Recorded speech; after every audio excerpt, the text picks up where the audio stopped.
And Shabbat Shalom, everybody. Welcome to the Virtual House Church. I'm your host, Rob Skiba, and I'm excited to get started today with another study. If you are new to the Virtual House Church, you can go to virtualhousechurch.com as our primary website.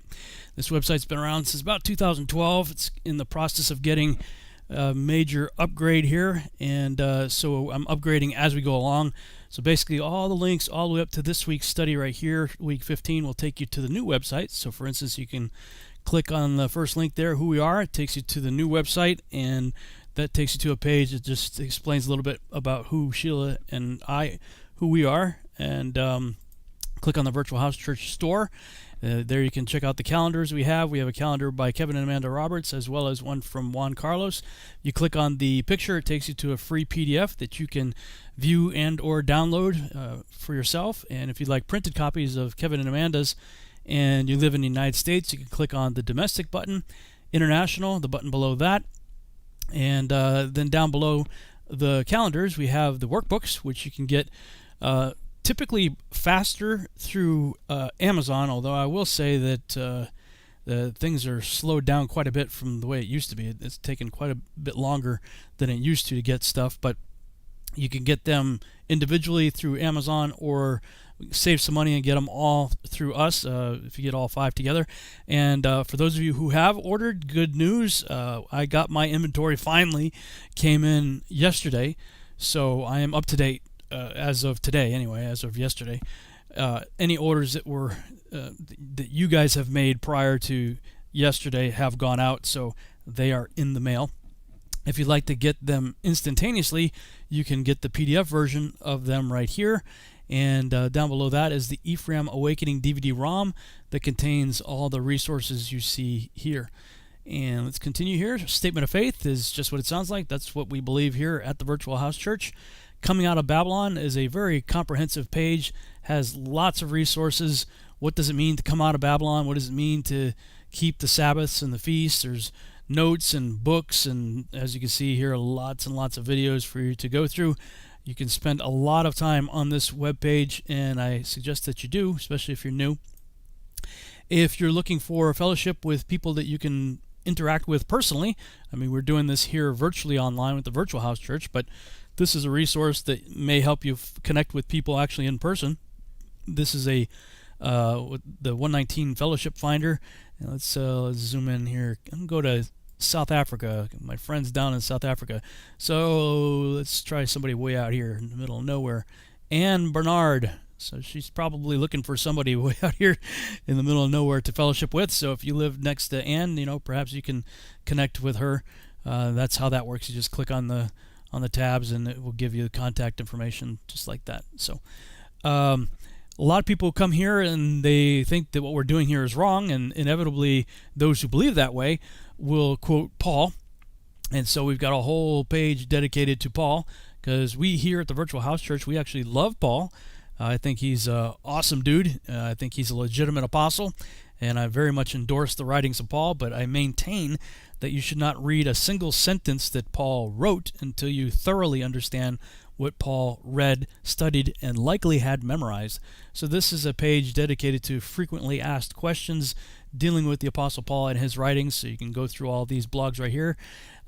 Galatians got an entire page dedicated just to Galatians. Are you really a foolish Galatian for trying to obey Yahuwah? Well, there's some stuff here for you to consider in that regard. When you click on the Hebrew calendar page, again, you got the calendars here, which will be updated. The new calendars will come out during the month of Passover, typically around March-April timeframe.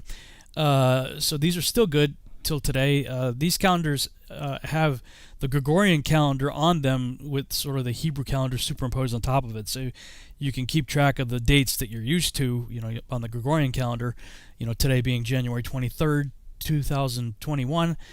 So it would have whatever the Hebrew date is for today sort of superimposed on today's date. So that's what that is there. But you'll notice on the right side that the sort of the page layout has changed there. This is a search bar here. You can type words in there that can help you find things quickly on the site. If you haven't listened to these, I suggest you do. These will be a great encouragement to you. Yahuwah's Love Letter and Psalm 91. Both of those audios would be a blessing to you. Below that are Bible study tools online that I use a lot, and those include blueletterbible.org, BibleGateway.com, Bible.cc, Bible.is. Then there's the Aramaic English New Testament Bible by Andrew Gabriel Roth. Really good resource I recommend you check out. Below that, if you enjoy what we do here and you want to support us, I mean, this is a listener-supported ministry, so we certainly appreciate anybody who supports us, and those of you who have in the past, thank you, thank you, thank you, thank you, huge thank you. We can't do what we do without you, so that's what that is for right there. And below that, the other ministries that I enjoy are Torah Family, which is Steve Mutria, New to Torah, Zach Bauer, 119 Ministries, Unlearn is Lex Meyer, and Jim Staley Teachings below that. So other great resources right there on the right-hand side. All right, then there's this page right here. This should be your go-to page every week when you first come here and you want to get ready to jump into the study. It will have the scripture readings for this week. So you can just click on this player right here. Then the Lord said to Moses. And it will play it for you. And then below that we have the Parsha in 60 seconds. Parsha is the Hebrew word for study. And there's a ministry out there that distills the portion from the Torah, at least down to 60 seconds. We'll watch that in a minute. And then the live stream, which is what we are doing here right now. And as soon as we're done, this show will be archived here and it will stay here for a week until I update this page for next week's study. And then right below that, you have the click here for additional study notes, which takes you to this page. And this is the in-depth study page. Oh, and this, if you are on a mobile device, perhaps a iPad or iPhone or some kind of smartphone or something, you can click on this right here, and it changes the format so that you can view it on different devices, such as like a tablet might look like that, or a cell phone will look like that. So it's a much more friendly, user-friendly interface if you're viewing on mobile devices. Then again, here are all these scriptures. It takes you to Bible Gateway to actually read the scriptures. Here's the player again.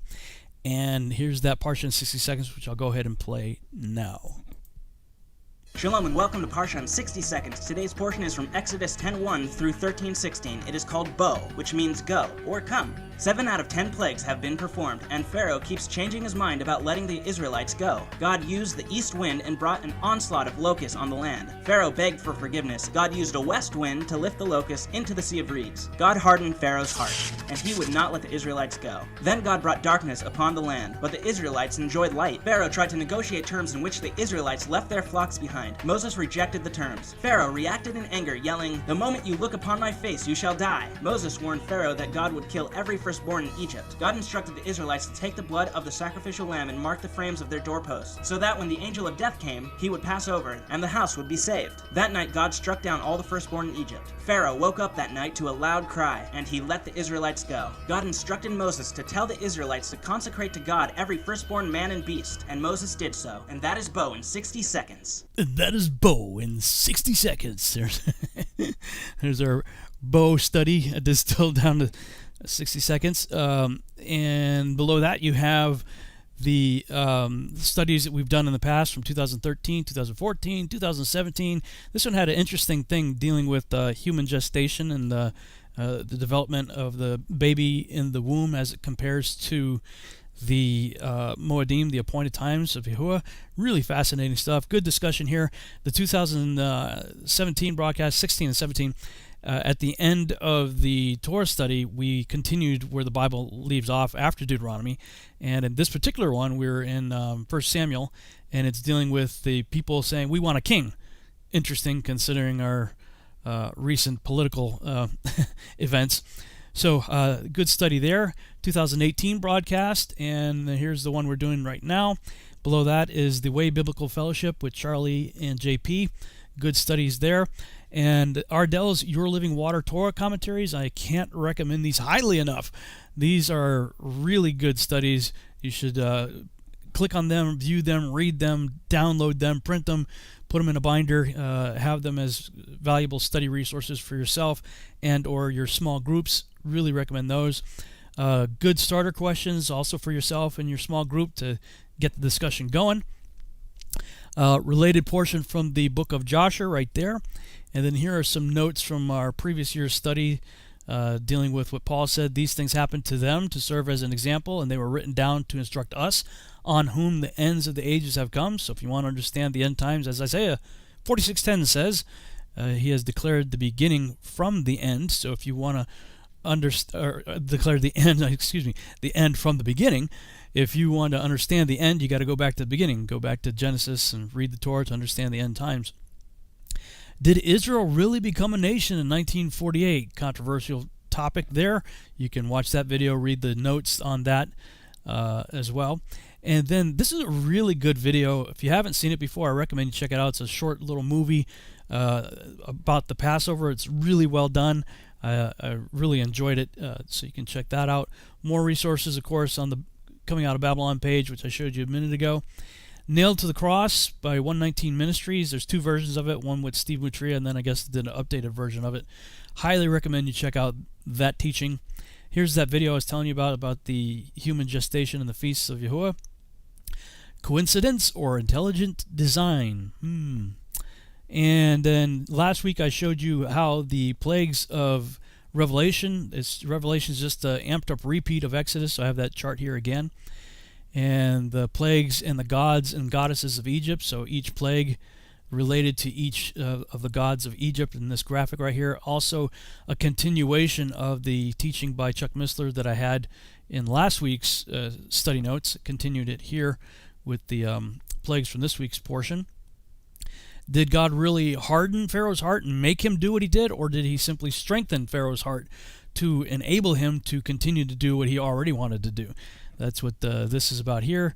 Apparently I talked about 2045, the year man becomes immortal. Interesting, on the top of that says revolution in Egypt, so interesting correlation to the Torah portion. And Deuteronomy 3:22, ye shall not fear them, for the Lord your God, he shall fight for you. That's an encouraging word right there. And other notes and resources for you to check out on that study page. So that's how that works. All right, without further delay, now that we're doing all that admin stuff, I'm excited to welcome back to the Virtual House Church Jake, Grant, and Juan Carlos. Hey guys, Shabbat Shalom. Hey, Shabbat Shalom. Shabbat Shalom. Wow, lots of stuff in this week's Torah portion as usual. So excited to get started here. And I guess we'll start with Jake since you're right next to me on the screen here. And what are your thoughts on this week's Torah portion and maybe Haftorah, New Testament, and or current events? And anything else you may want to toss in there for us to consider as well. Well, this Torah portion I think is really great. Right off the bat, the name of the Torah portion, Bo, reminded me of a parable I'd like to get into later that's found in Matthew 22. And this word Bo, or come, or to call these people come, is really interesting because this whole Torah portion can kind of encapsulate a lot of things that are important for us as believers today in relation to our faith walk with Yeshua, because the Passover is this grand archetype of the redemption and the promise of mankind to be saved from death, right? And it's this precursor to the gospel message that we get in the New Testament later on. And so that's why it's so great to go through these Torah portions, because we start to learn the significant prophetic, message that's being passed through the scriptures to today from these events that happened in the past. And so I really wanted to focus in on the Passover. I know, we had several other plagues, the 8th plague of locusts, and then we get into the 9th plague of darkness, and there's tons to unpack there, of course, but I really just wanted to talk about the Passover, and in relation to the title of the Torah portion, the word come, and a interesting little parable in Matthew 22, and this all ties into the Haftorah portion and something that's mentioned there, and it's this process of calling any who will. It's this process of asking any stranger who lives among you, if they will, they can become part of the nation of Israel, and this is how they did that in the Passover season. And I just wanted to read this briefly, and then kind of talk about the significance of it for us as believers today in a post Catholic Christian influenced world where they have removed the significance of the biblical feasts and celebrating Passover, and they've replaced it with other holidays and traditions. But as we read through this, hopefully the significance and the weight of the Passover will kind of weigh in on you guys, and you'll realize why it's something that is still for today. So I'm going to read in 12:1,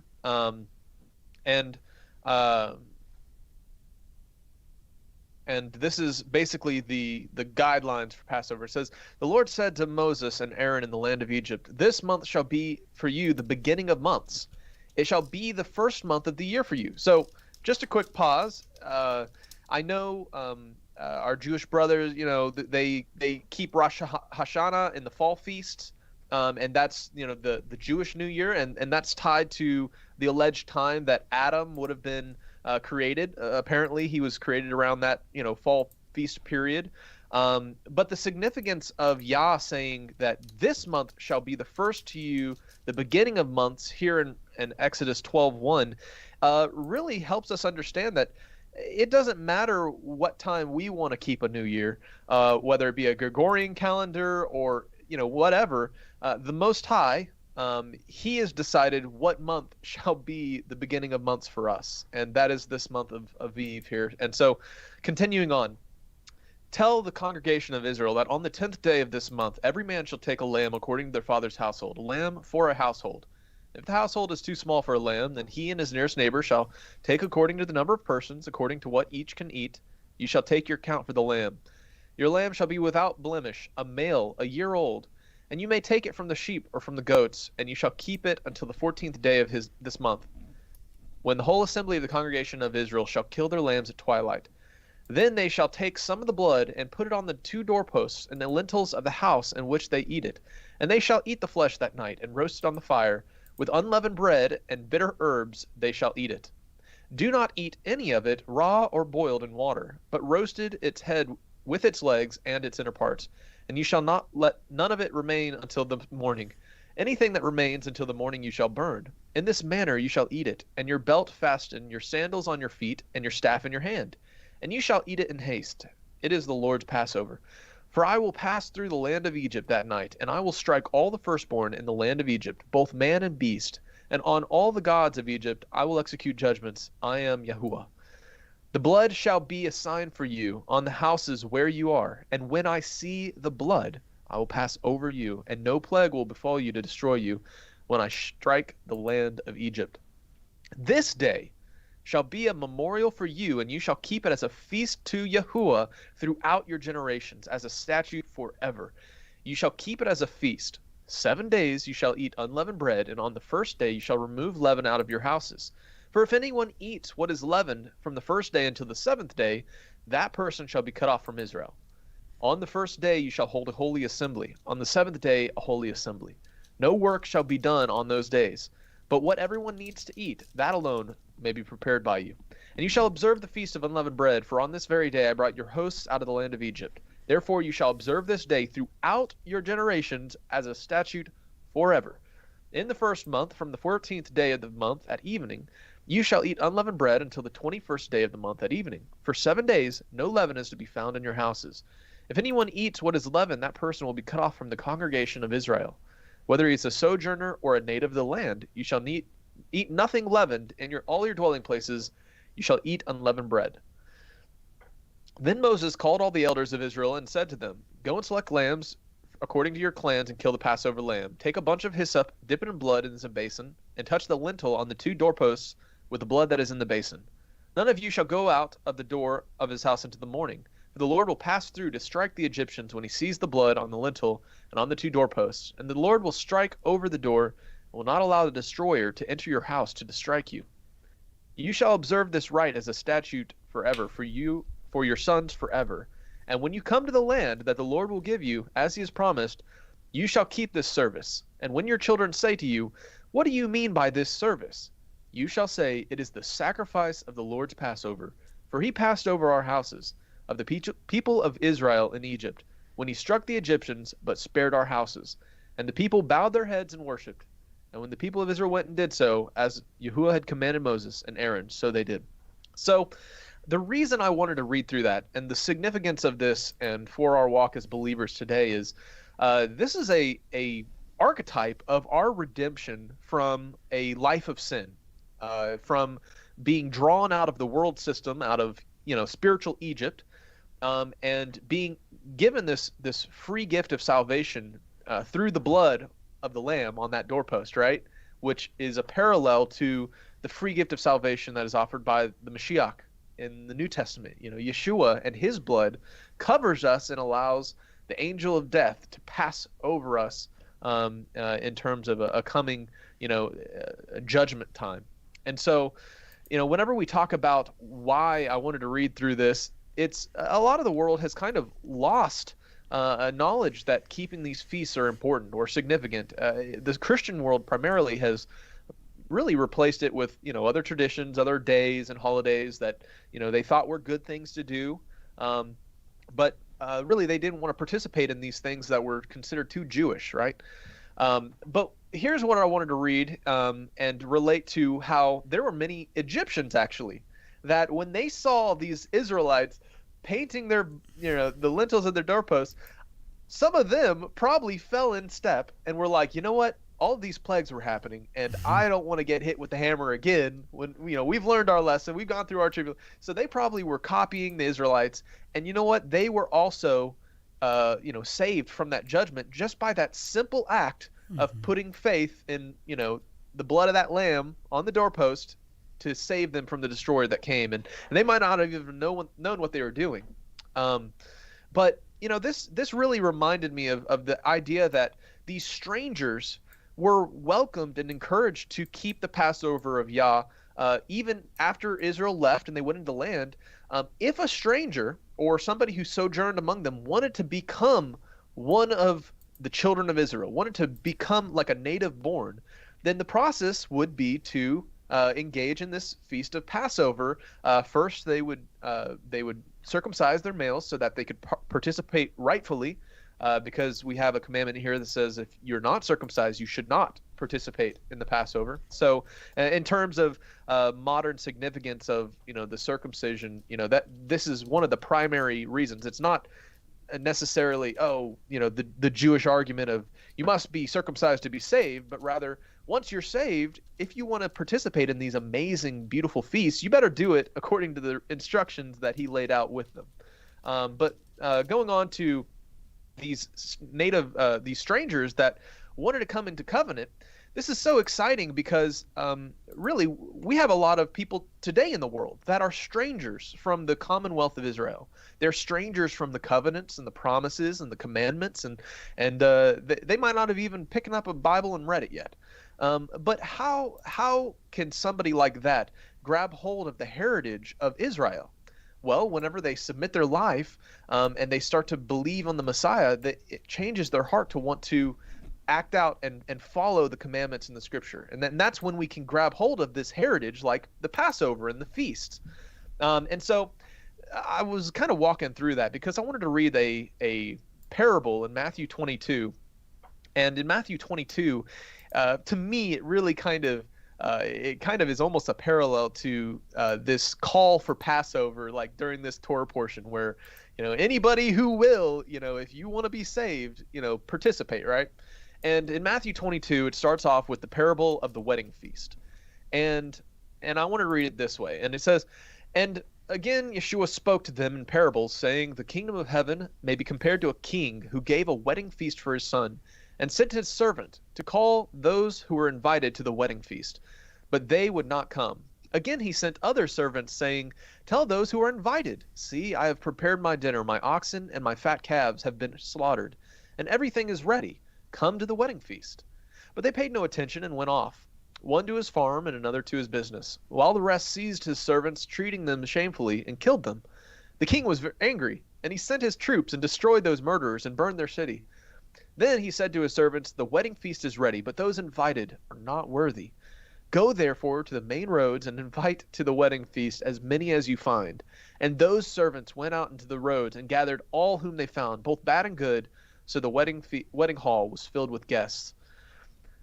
But when the king came in to look at the guests, he saw there a man who had no wedding garment.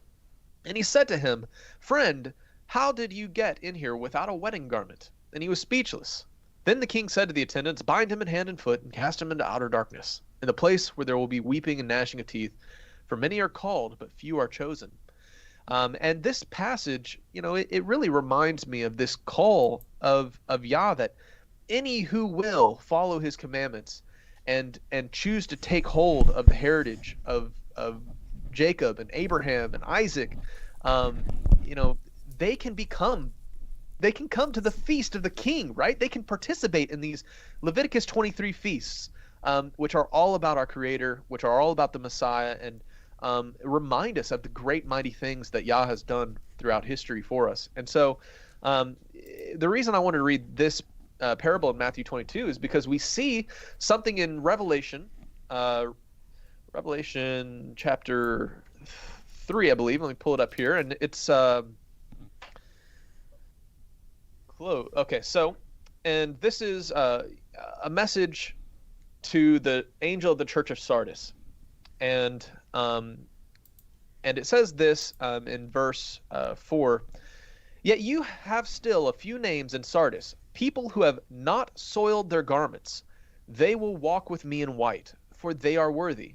The one who conquers will be clothed thus in white garments, and I will never blot out his name of the book of life. I will confess his name before my Father and before his angels.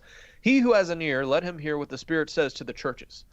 So we saw just reading earlier that at that wedding feast that the king invited all these people to, there was a guy who showed up like basically naked, right? Unclothed. He didn't have his wedding garments ready. But we can see here that these important garments, these white garments, are given to those who overcome. These are the garments that were given to those who are going to have their name confessed before their Father. And we can learn like what it means to have these garments. It means to be conquering sin in our life, to be confessing the name of the Messiah, to be walking righteously and humbly after the Most High. And in the context of this Torah portion, imagine the people who were given that command by Moses, and they were like, "Oh, I don't need to do, I'm not going to do that. No worry." Well, what happened was because they did not act on their faith or act as if they had faith, then they wouldn't have put that blood on the doorpost. And in the same way, there's a parallel to our walk as believers and how we treat sin in our life and how we overcome sin in our life. Really, sin is a demonstration of faithlessness in your life. And so as this great example in this Torah portion talks about, it's the people that really walked out their faith, as the book of James talk about. You have faith without works. I'll show you my faith by my works, right? Well, they stepped out in this faith. They put the blood on the doorpost, and because of that, they were redeemed out of Egypt before Torah was given to them, before they knew exactly what the Most High wanted with them. They probably still had little bad traditions and things they were doing. They had maybe inherited from the Egyptians, but that also parallels an important part of the Passover season that still would be very beneficial for our lives as believers today, which is the process of removing leaven from our houses. And so this is tied to getting your garments prepared, right? Getting your garments white in the book of Revelation, those who overcome sin. Well, the Passover season has this awesome practice that helps us mentally walk through the process of looking through all the crevices and dark corners of our life and getting out those smudges of Egypt, or those, that little bit of leaven that leavens the whole bunch, right? And so that's why the Passover season has these days of unleavened bread tied to them. And it's so cool because whenever you're leading up, or when you're in the days of Passover, or leading up to the days of Passover, you're searching throughout your whole house to find that leaven. And I know it's just a physical thing, and a lot of Christians today might be like, wow, that's just a weird custom, or that's too Jewish. We don't need to do stuff like that. But I've come to realize in my own walk that when we physically practice and we walk out these kind of insignificant or commandments that seem just kind of like motion, right? Why are we just doing this? there's actually a spiritual lesson that Yah has encoded into it when you have a right heart that we can start to learn as we practice it. So when you're going through your house and you're cleaning out that leaven, you're also thinking spiritually, right? I need to go through my own heart, and I need to check every corner, and I need to find the sins that would soil my garments, the sins that would make me show up at the wedding feast naked, right? I don't want to be in that case. But it's because of the Messiah and the free gift of salvation that He's offered that we can be motivated to do that search, because He's made a promise to us. He's like, hey, if you believe on my name and you call on my name, I will change your heart.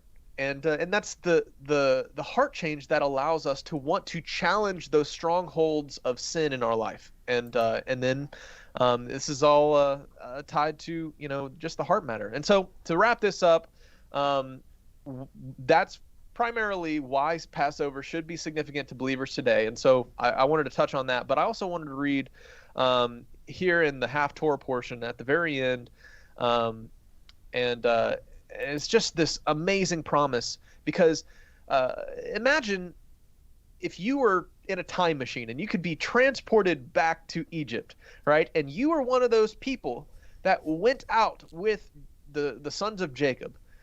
How would you act in the wilderness? Or how would you act when Moses was commanding the children of Israel to do these weird things, or to do this or that? Or, you have to put yourself in that mindset, because there is a time coming and a promise, that, believers are going to go through tribulation. We're going to be tested in another, in other ways. And so we want to have our hearts right before we get put to the test. But there are these promises for those who overcome. And this is at the end of our half Torah portion here in Jeremiah 46.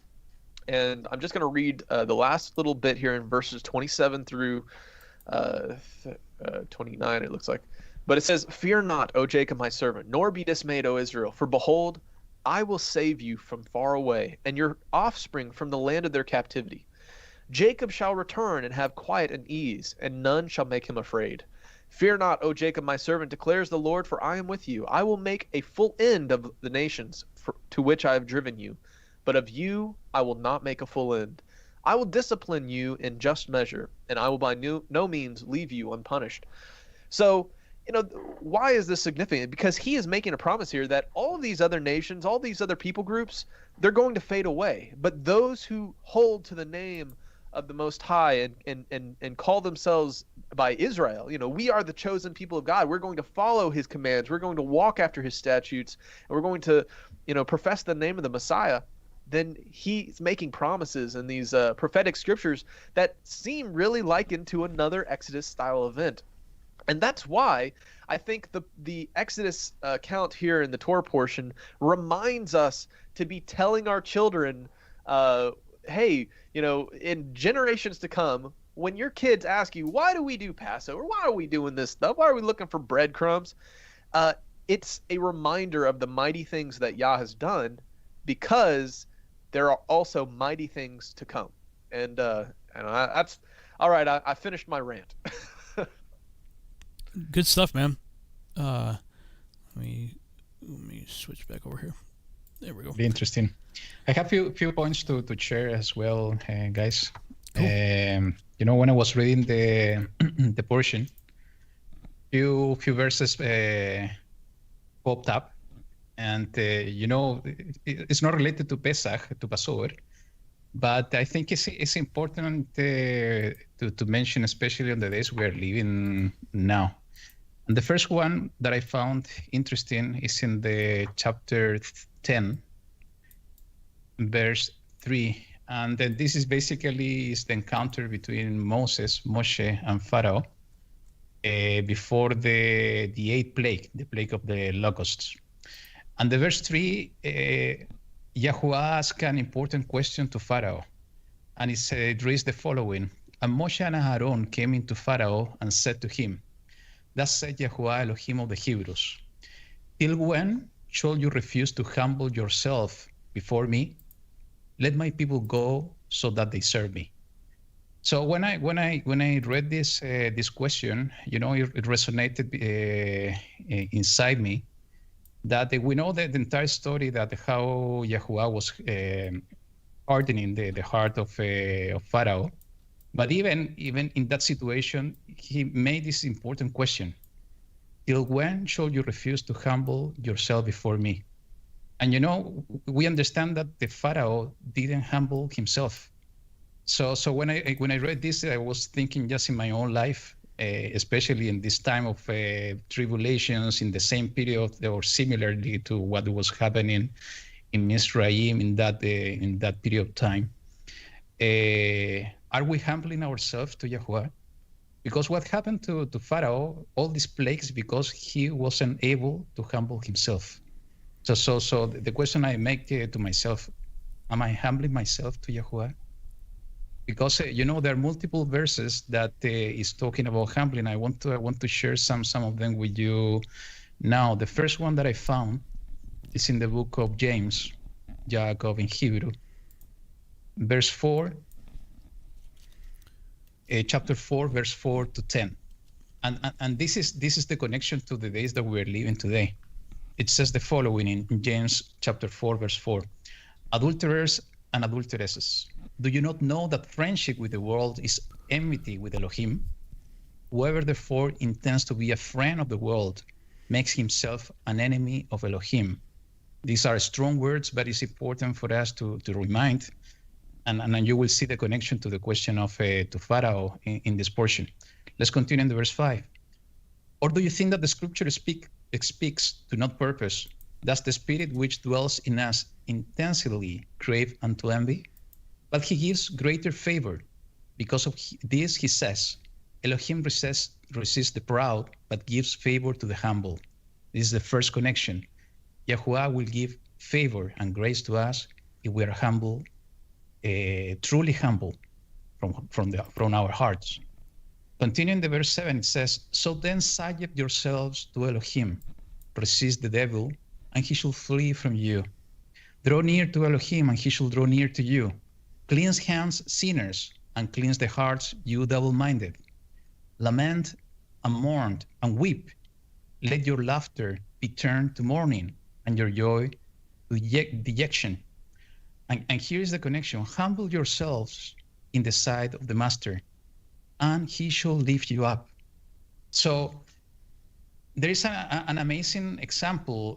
And again, this is not exactly and directly to connect it to the entire story we see in this portion. But, as I said, when I started to share this, it's just highlighted in front of my eyes, this question, because it's important that we are asking the same question to ourselves, that we need to keep an eye in ourselves, that we are humbling before Yahuwah, because as it is written here, if we are humbling ourselves, he's going to lift us up. And the same thing is written by Peter in the first letter of Peter, Kepha Aleph in Hebrew, in the chapter 5, verse 6 and 7. It says the following: humble yourself then under the mighty hand of Elohim, so that he exalts you in due time, casting all your worry upon him, for he is concerned about you. So when I was reading this passage, connected to the question that Yahuwah through Moshe was doing, asking Pharaoh, I was thinking in the days that we're living today, days of darkness, persecution, days of fear sometimes. And we see the key in this question, and in the answer we see in the words of Peter, that if we humble ourselves under the mighty hand of Elohim, under Yahuwah, he is going to exalt us in due time. And it's the amazing promise that we can cast our burden, our worries upon him, because he is going to take care of us. And there are multiple verses, even I had the chance to read again this week, the story of this bad king of Israel, Ahab, that, he was prophesied to be killed, even his wife, Jezebel. And, at the last minute, when he received this prophecy from the prophet Eliyahu, he humbled himself. And somehow Yahuwah decided not to bring the evil, and you can find this in the book of 1 King, chapter 21, verse 29. Yahuwah decided to, because he humbled himself, Yahuwah decided not to bring the evil he prophesied through Elijah in his days, but in the days of his son. So I think this topic is so important, and I wanted to share it just to start with some of my comments, that we need to monitor our hearts. We need to take a look and keep an eye in our minds and our hearts, that if we have pride within us, or we are becoming humble before Yahuwah. Because if we are not humble, we are going to suffer in the same way that we see Pharaoh suffering in this portion. One additional thing that I was going to share last week, and I think it's relevant also to this one, that I found very fascinating that in all of the plagues and all of the miracles that Moses or Aaron did, coming these miracles from Yahuwah, in all of them, Yahuwah instructed them to stretch out their hands, to lift up their hands. And you know, in my early days on church, it was something common to see people lifting up their hands to heaven when they were praying. And when I was reading this last week, and we see it also here in this portion, and just to mention, for example, in the chapter 10, verse 12 and 13 of the book of Exodus, in this portion, it says the following: "And Yahuwah said to Moshe, stretch out your hand over the land of Mizraim, for the locusts to come upon the land of Mizraim, or Egypt, and eat every plant of the land, all that the hail has left. And Moshe stretched out his rod over the land of Egypt, and Yahuwah brought an east wind on the land all that day." So we see here exactly what I was sharing. All the miracles, and here we have the example, Moses was stretching out his hand. So what is this act? Is there any importance to lift up our hands, in this case for a miracle, or maybe during our prayers to Yahuwah? And I found few important verses that I think it can resonate to this point. And the first one that I want to share is in the book of 1 King,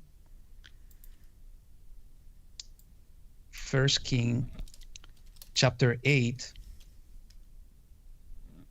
verse 22. And this picture is so amazing, because it's when Shlomo in Hebrew, he was dedicating the temple to Yahuwah. And we read the following. It says, "And Solomon, stood before the slaughter place of Yahuwah in front of all the assembly of Israel, and spread out his hands toward the heavens." So we see here the action of the king of Israel, lifting up his hand in order to pray to Yahuwah. And it continues in the verse 23, "And said, Yahuwah Elohim of Israel, there is no Elohim in the heavens above, or on earth below like you, guarding your covenant and loving commitment with your servants who walk before you with all their hearts." So we see here the action of lifting up his hands in order to pray to Yahuwah. So if he's doing it in the dedication of the temple, because there's a meaning on this act. And we see the connection that Moses was doing exactly the same in order to bring the miracles of Yahuwah in Egypt. And, you know, I found few other examples. And you know, if you remember in the book of Daniel, in one of the visions of the book of Daniel, he saw a man in the river. And this man, you can find this in the chapter 12 of the book of Daniel. The guy, this messenger, he was a messenger of Yahuwah. He was lifting his right hand and then his left hand in order to swear and pray in the name of Yahuwah Elohim. So we see not only the king of Israel, we also see the messengers doing exactly the same thing, lifting up their hands. So what I found here is really, really interesting. And there are two passages in the book of Tehillim that somehow is helping us to understand the importance of doing this, to lift up our hands. And the first one is in the book of Psalms, Tehillim in Hebrew. The book of Psalms, chapter 28, verse 1 to 3. And it says the following: I cry to you, O Yahuwah, my rock. Do not be deaf to me, for if you are silent to me, I shall be like those who go down to the pit. Hear the voice of my prayers when I cry to you, when I lift up my hands toward your set-apart speaking place. Do not draw me away with the wrong and with the workers of wickedness, who speak peace to their neighbors, but evil is in their hearts. So we see here David with this emotion within him crying out, because in the middle of persecution, when people wanted to do wrong to him, he was crying out to Yahuwah, and he was not crying out only through his voice. He was also lifting up his hands to the heaven, to the set-apart place in the heaven, in the set-apart place of Yahuwah, in order to raise up his petition and his claims to Yahuwah Elohim. And there is an important connection that even in the book of Psalms, we see it regarding what it means to lift up the hands. And see, it's in the chapter 141. Of what book? Psalm? Of Psalms. Psalms 141. Psalm 1. Verse 1 and verse 2. Oh, 141. 141, verse 1 and 2. Psalm 141, sorry. Okay. So it says the following: Yahuwah, I have cried out to you. Hasten to me. Give ear to my voice when I cry out to you. Let my prayer be prepared before you as incense. And let me stop here, because we see here, even in the book of Revelation, that the prayers of the saints of the Kalshim are like an incense offering. And we see here also the same thing in the book of Psalms. So let my prayer be prepared before you as incense, the lifting up of my hands as the evening offering. So this is, for me, it's an amazing thing to understand it in this way. And again, I'm connecting this to what Moshe did in order to bring the miracles of Yahuwah, that when we cry out to Yahuwah, we need to do it with our voice. And this is going to become, as is written here, as an incense offering. But also we need to lift out our hands, because this is going to be considered by Yahuwah as an evening offering. And I can tell you in my experience, I'm not doing it all the time, but every time that I lift up my hands through during prayer, there is a different connection, a different communion with Yahuwah Elohim. You can feel something different, that you are trying to reach out to the heaven, and we know that Yahuwah is just there. It's not that far away from us. It's just there, trying to reach out to him, and he will look into this act, and he will listen even more our prayers. So I wanted to share those things because it's something different to what we usually see in this portion, but I think it's so important, especially in the days that we are living. So do you think, Juan, do you think our lifting up our hands like that, do you think we're like antennas, like a lightning rod that when we're doing that, that act of lifting our hands up, that's a conduit, like in a physical Actually, sense? It's a good one, Rob. I didn't think on that, but it could be. It could be that we are acting like antennas, because there is electricity. We talked a few months ago. Yeah, there's electricity going on. Some things that we don't see, and we are antennas. Our brain is also an antenna somehow. So it could be that maybe the only act of lifting up the hands is we are better prepared in order to receive the frequency that is coming from above. It's funny because I was thinking we just got a generator, and it's real important that you ground it. There's a little bolt on the front of it, and it's a grounding bolt. So when you fire up the generator, so it's grounded to the ground, because if you don't do that, you become the ground. Correct. You know what I mean? So, and I was just thinking that, okay, well, we become the ground. We become, in that case with the generator, if it's not right, it goes right through you. Wow. So we are conductors. this is so interesting because, when how electricity works, when you touch a wire with electricity with your hands, and you don't have the isolation, the proper isolation in your feet, what's happening? The electricity is going through your hands, through your arm, and it's going through your heart. Mm-hmm.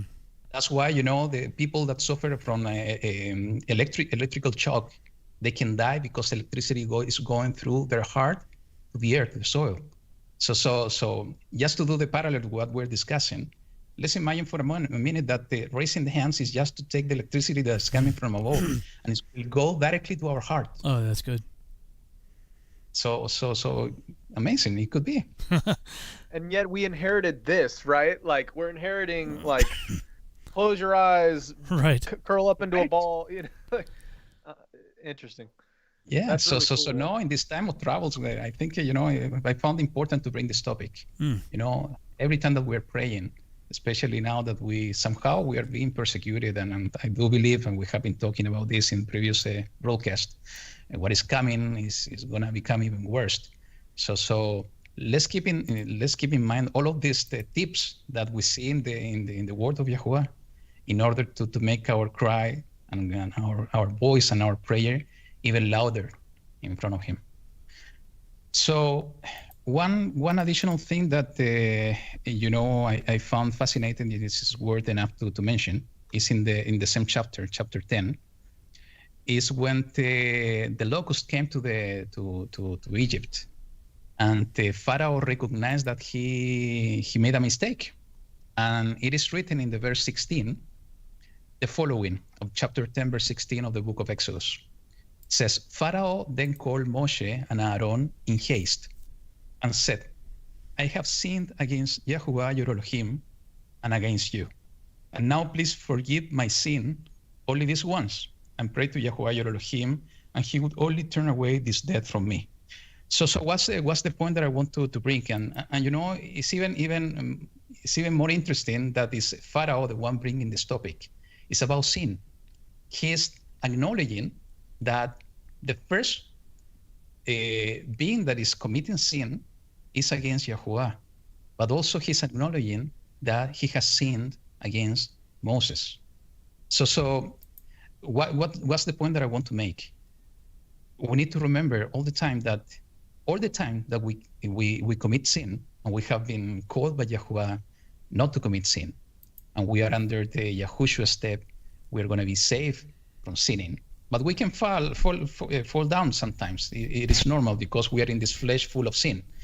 But what we need to remind in our minds always, that every time that we commit sin, is always against Yahuwah. But what's the point here? Sometimes, depending on the sin, we also can commit sin against our brothers, sisters, or people around us. So it's important to recognize on those period of time, because we have for sure, we need to seek forgiveness from Yahuwah, but it's not enough. We need to seek forgiveness for the people we have making some mistake, or we have wrong, or we have committed sin against them. So, it came to my mind when I was reading this is several words from Yahushua HaMashiach when he was talking about forgiveness, that if our brother is coming 7 times a day, we need to forgive them all the time. And this is the kind, sin committed to somebody else, not only to Yahuwah. But, what's so important as well is that we need to forgive ourselves. And we talk about that in previous broadcasts when we were discussing about Abraham, we were discussing about Jacob, and so on, that, we need to seek forgiveness from Yahuwah. We need to seek forgiveness from the people we have been making some mistakes or committing sin, but also we need to seek forgiveness from ourselves. Because, if we don't do that, the only ones that are going to be in prisoners is going to be us. No, nobody else. So just resonated within me, and I wanted to share it with you guys. And the next thing that I found interesting, and somehow is connected to what you were saying, Jake, about the feast of Yahuwah. And this is, for me, was really amazing, because we have been discussing also in the past that sometimes we struggle. We struggle because we don't know. We have been raised up in Christianity. We have been raised up with a lot of lies around us. Even when we started this path, most of us, we started to look unto our brother Judah, the Jews, in order to understand how to celebrate these things. And with time, we realized that also they are making a lot of mistakes. They don't have all the truth. And but what's the point? What is written in this chapter, in the verse 25 and 26, for me was really, really amazing. In the chapter 10, verse 25 and 26, it says the following: But Moshe said, he was speaking to Pharaoh. Moshe said, "You yourself are to provide us with the slaughtering and ascending offerings to prepare for Yahuwah our Elohim." And just a parenthesis here. I was laughing on this because, beside all the plagues that were coming to Pharaoh and to Egypt, and beside all this claim from Moses that Pharaoh needed to let the people go with the animals, with the children, with the wives and everybody, he was telling in this verse to Pharaoh, even after all of that, you need to provide us with the cattle and with the animals in order to serve Yahuwah. So it was making the situation even more difficult to Pharaoh to make the decision. But what is coming in the verse 26, I think is really nice. Is Moses still speaking. It says, "And our livestock are to go with us too. Not a hoof is to be left behind." And listen to this: "For we have to take some of them to serve Yahuwah our Elohim, and we ourselves do not know with what we are to serve Yahuwah until we come there." So what Moses was saying, and what's the point that I want to bring now, is that Moses was declaring to Pharaoh, we don't know how we are going to serve Yahuwah. We don't know how to do it. We don't know how to celebrate the feast, because they were going to celebrate the feast. We don't have a clue how to do it. We will know at the moment we go there. But even, and that's the point that I want to resonate today, even though that they didn't know how to do it, they knew something, that they needed to go, that they needed to be obedient to the word of Yahuwah. They needed to leave Egypt and go and serve Yahuwah, and they were confident and they had faith that at the moment they were going to the point that Yahuwah was bringing them, they were going to understand how to do it. So how this is applicable to us, and in the way that I received it when I was reading this, that, as I said, we struggle sometimes when to celebrate the feast, what to do, what not to do, and so on. But, we are in a period of training. We are not going to know all the truth or all the details on how to do it, in the same way that we see Moses himself declaring this truth to Pharaoh. But what we need to do is to follow the example of Moses, that even though that we don't know all the details on how to celebrate the feast of Yahuwah, even though that we don't know all the details on how to serve him, we need to do it. We need to do it with all our hearts, with all our strength, because in that way we are going to become obedient in the same way that Moses was obedient, together with all the people that came out of Mizraim at that point. So I found that this is fascinating, especially, most of the time we found the discussion, we need to do this or we don't need to do this. I think the most important thing in the bottom line, we need to do it and we need to serve Yahuwah. It doesn't matter the details. When Yahushua will come to the earth and he will establish the kingdom of Yahuwah, and he will invite us to the feast, as you were sharing in this amazing parable, he will teach us. He will teach us how to do it. So, guys, I have another points, but I don't know if you want to make some additional comments before to continue. No, I was just looking at that again, and it seems like all they wanted to do was just go out and serve Yahuwah. At first, almost implying, hey, just give us a vacation, let us go out there and do our thing, as if they're going to come back. It makes me wonder, like, if Pharaoh hadn't hardened his heart, to not let them go, like, if he would have just let them do that, what would have been the outcome? You know what I mean? Like maybe Egypt wouldn't have had to been destroyed. If they were just allowed to go out and do what they wanted to do, Because it seems to imply like they're going to just go out and then come back. I mean, that's what I got out of it. Did you guys see that? Or That's really interesting, because there's actually a term from a teacher named Tom Stapleton I heard, and it's this premise of conditional prophecy, that throughout the scripture, God's people could have always repented and not had to go through the bad things that they went through. And I wonder if how many instances are things conditional prophecy where they could have had it easier, or was this something that was so significant in the story of mankind that was, he had all these parallels of the Messiah kind of baked into this. Maybe that's why the story had to go the way it did. And maybe that's where the whole hardening of Pharaoh's heart process come in. But conditional prophecy is a really interesting topic, very, very fascinating to kind of wonder what if, right? Well, yeah, I mean there's many examples of that too. I mean, like, even I think at one point Yahuwah was like, okay, I'll just make a nation out of you, Moses. I'm going to wipe out all of Israel. Basically he's going to honor the prophecy to Abraham. But instead of the millions that were currently in existence, he's like, I'm going to wipe them all out and I'll start over again. You're still of Abraham's stock. I could do a reset through you, Moses. And Moses is like, really? Come on, man. But it makes you wonder. I mean, this idea of conditional prophecy, it's like the end result will still be achieved, but there may be many routes to get to that end result. That's always intrigued me, because this gets into some of the discussions of predestination, versus free will. And I've said it before, but maybe it's pertinent to this discussion. My dad kind of cleared it up for me one time when I was really struggling with that when I was younger. And we were sitting in the living room of our house, in my parents' house in Massachusetts, and he's like, before they built this house, they created a blueprint, right? Yeah. Now we're sitting here in the living room, right? Now we could turn to the right and go out the front door and in the front yard. So if our goal, let's say the front yard is heaven and the backyard is hell, right?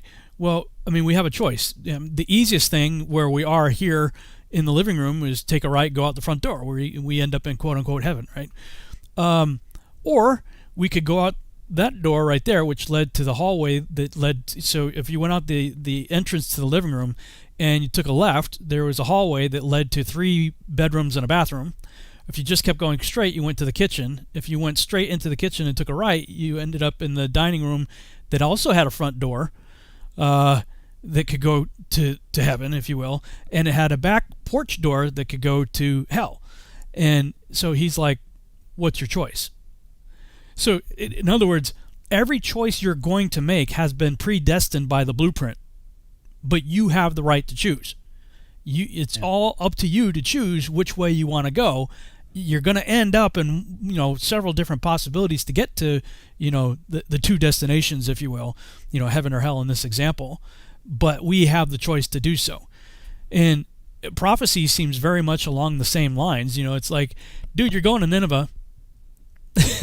You could go the direct route or take the detour, take the detour scenic route and the fish, but you're gonna end up in Nineveh, right? That went well with your analogy you gave. That's funny. The fish with the long hallway for Jonah. Right? You're gonna get there one way or another. It is something to chew on, though. It's like, what were Pharaoh's options? I think when we just read the English, it doesn't seem fair if you don't look into the words that are used there. It looks like God is intentionally making Pharaoh make those decisions.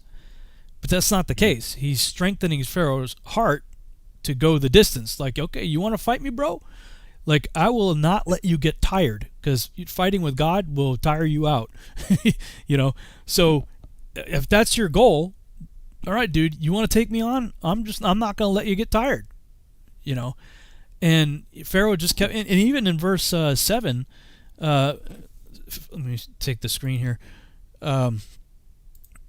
Chapter 10, verse 7, I think it's chapter 10, verse 7. And Pharaoh's servants said unto him, how long shall this man be a snare unto us? Let the men go, that they may serve Yahuwah their God. knowest thou not yet that Egypt is destroyed? You know, even Pharaoh's men are like, dude, like, come on, man. How many times do you need to get smacked down? Every time you reject these guys, it gets worse for us. You know? And he just wouldn't listen. I mean, that's pride at its highest level, you know, right here. Yeah. Hey, somebody asked a good question while we're talking about this that I think might be good. But they said, how can we tell the difference between Satan and God? with all the things happening, if God's the one bringing these judgments and stuff, well, what is Satan's role? Maybe we can talk about that for a second. You know, that's a very valid question, because, you know, a lot of times, especially when we talk about judgments, you know, we want to just think God is all lovey-dovey, right? You know, anything goes. Don't worry, I love you. But yet, I think it's in Proverbs. You know, a parent that doesn't discipline his children hates them. You know, like, discipline is meant to teach you something, you know, that's right, with consequences for doing something that's wrong.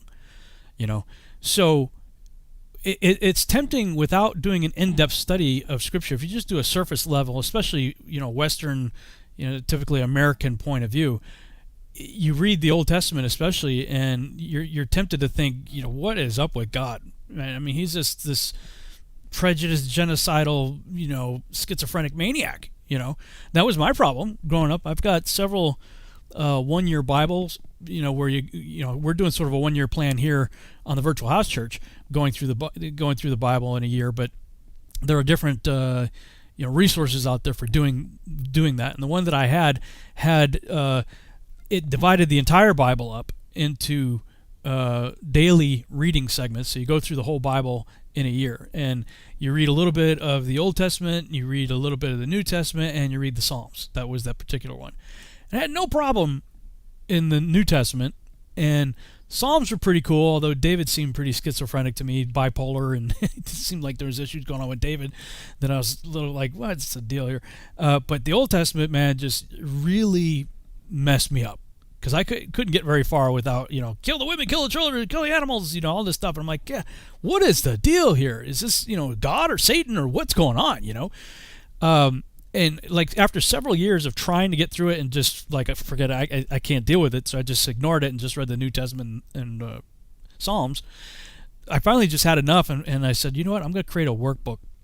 And I'm not going to try to solve the problems. I'm not going to try to answer the questions. I'm just going to write down the issues that I have. So I created this notebook for Old Testament, New Testament, and anything that I read that I had a question about, or that kind of tweaked me out, you know, made me start twitching a little bit, I said, okay, I'm going to write this down, right? And so, you know, I'd write it down, and my goal was just to do that for a year, and then the following year, and after that, make it my goal to figure this stuff out. Like, what is happening here? Because if we believe that God is the same yesterday, today, and forever, and even more so when Yeshua said to Philip, like, if you've seen me, you've seen the Father. You know, like, that didn't make any sense to me. You know, I'm like, you know, here's Yeshua, this loving, amazing guy. You know, the only people he seemed to have any problems with were the religious people. You know, I mean, just amazing guy. But then there's Dad in the Old Testament, just wipe out everything. You know, I'm like, man. And it wasn't until I really found myself studying deeply into the Genesis 6 narrative and what was going on there, and then, you know, really from Genesis 1 through 12, because you have the serpent in the garden, the her seed, his seed, you know, deal, the first prophecy in the Bible, right there in Genesis 3. Then you got the angels coming down, mating with women, creating the Nephilim in Genesis 6. And then you got the Tower of Babel and this war with God that was intended through Nimrod and all that. Until I dove into that, I couldn't, for the life of me, figure out what Yahuwah was doing. After I did that, and Steve Quayle said the understanding of Genesis 6 is the Rosetta Stone for understanding the rest of Scripture. And I'm like, okay, I get that. So even in this scenario here in the passage we see that ultimately what Yahuwah is doing here, and by way of Pharaoh has his heart intended to war against God. And Pharaoh had gods of his own, which seems to me he is putting more trust in his gods than the God of the Hebrews, who he considered to be their slaves, right? And this is an Assyrian, according to Isaiah. So this Assyrian Pharaoh is looking at the Hebrews that he considers to be his slaves, and he's like, "You're God. My gods are better." But Yahuwah himself says, "I'm going to make war against your gods." So when you go to the study page for this week, let me switch over here. This is a kind of a good Cliff Note chart right here about what each god represented. Like for instance, I won't go through all these, but just for instance, we had Nile turn to blood, the first plague. Happy, also called Apis, the bull god, god of the Nile. Isis, goddess of the Nile. Khnum, ram god, guardian of the Nile, and others. So this was the turning the water to blood was a direct assault against these gods right here. And then just go through all the other gods and what's going on here. So this is an epic battle that's happening right here. It's not just God's just doing bad things to bad people. This is an epic battle of the gods.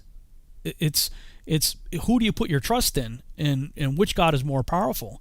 There's a lot going on here. So without understanding the depths of everything that is truly happening here, it is tempting to say, this doesn't sound like God here. This doesn't sound like, what God kills babies, right? Well, there's conditional prophecy, right? It's like he even made a way for the Egyptians not to lose their baby. It's like, just do what I tell you to do and your babies will be preserved. If you don't, well, then guess what happens? It's conditional, but there's a reason for it. Yeah, I guess is what I'm trying to say. It also kind of seems like a testing process. Like Satan goes before God, like in Job's example, right? And he's like, hey, I'm going to make these bad things happen, and I bet he's going to deny you. And Yah's like, well, you can make those bad things happen, but he's going to do the opposite of what you think. So, it's almost like the bad things that play out because of disobedience or because of tribulation in the testing is almost like Satan's role is to hedge the bet against your soul of, hey, they're going to fold, and Yah's like, I don't think, I don't think so. I don't think so. Oh, I don't think so. Yeah, I think Elohim, Yahuwah, is always in control of everything, bad things, good things, and so on. And I was thinking exactly in the example you brought, Jake, in the book of Job. We see that basically Yahuwah gave permission to Satan to do something to Job. And this week also I was reading in the book of First King in the chapter 22.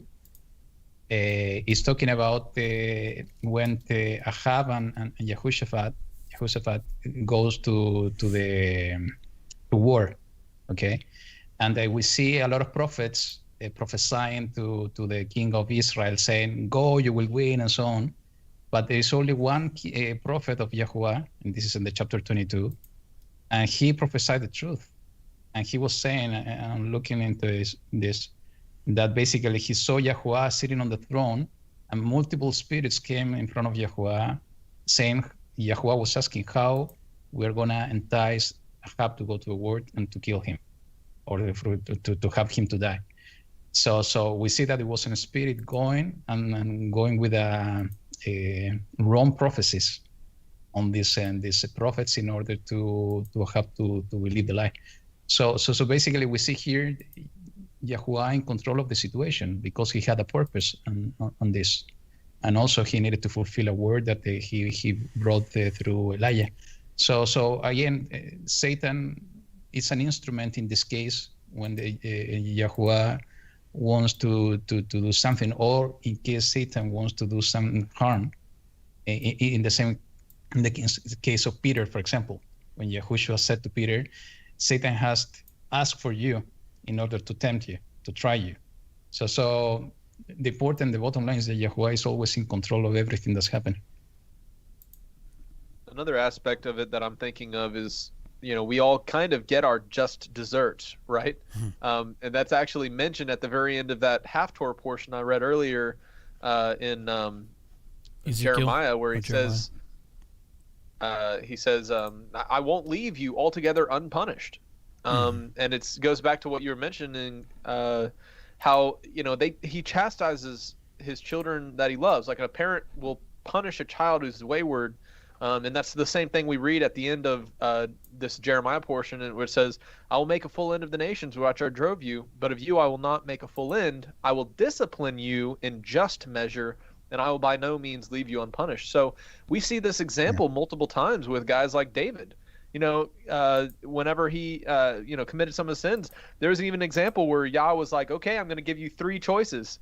I'm going to either let the nations come in and invade you, I'm going to let a plague go through the people, or I'm going to, I forget the third, but David was like, I would rather put myself into so he asked for the plague in that example. Forgive me, I'm not giving you guys the reference, but it makes me think, all of the tough things that happen, the discipline, it's a good thing. It's a good thing because Satan's role in a way, in the way I think of how the enemy would operate in your life, he would be more likely to give you an environment of comfort and give you an environment of placidity, so that you're not you're not willing to step out in faith, and you're not willing to go do the things the Most High wants you to do because you're comfortable. And so there's almost this dichotomy there that I'm thinking of, is like some of these tough things and these judgments or tribulations,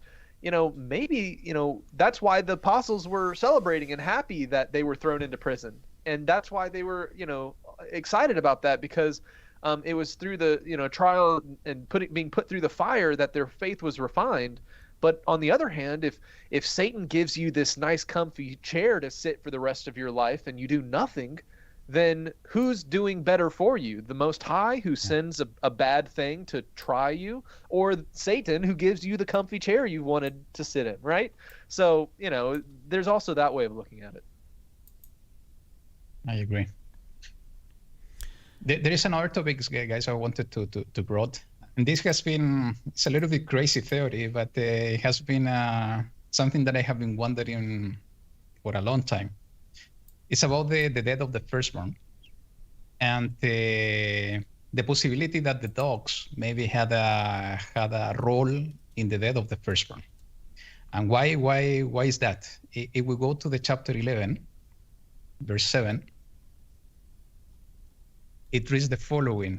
It says, when Yahweh is speaking about the death of the firstborn. And let me read from 6 and 7. It says, "And there shall be a great cry throughout all the land of Egypt, such as has never been or ever shall be again.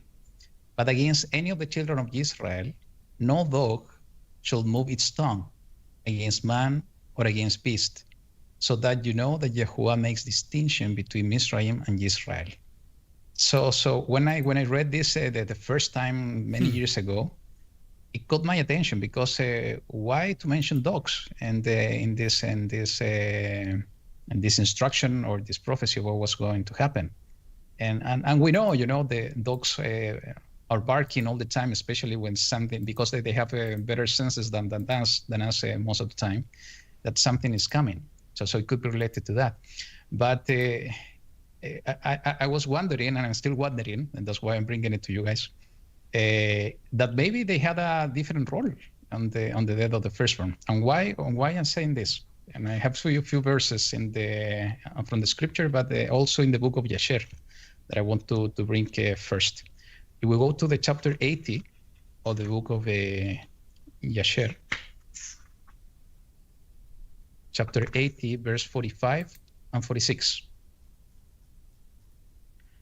It says the following: "Also the likeness of the firstborn of Egypt, which were carved in the walls on their houses, were destroyed and fell to the ground." So what he's talking here is that not only the firstborn, the sons or the children that were alive were killed, also even the images that the Egyptians had of the firstborn in the walls were destroyed and fell to the ground. What and the verse? 46 is the following. 46? Okay. It's 45 and 46. Okay. And the 46 is the following: "Even the bones of the firstborn who had died before this, and whom they had buried in their houses, were racked up by the dogs of Egypt, on that night and dragged before the Egyptians and throw before them. So when I saw this, that the dog did that, and also see this portion in the scripture that the dog are not going to move their mouth or their tongue against the children of Israel, the theory started to appear in my mind that maybe dogs had something to do in the death of the firstborn, especially that we in the 46 of the book of Yasher. And when I was thinking on this, I remembered what happened to Jezebel and also to Ahab, and this is in the book of First King, chapter 21.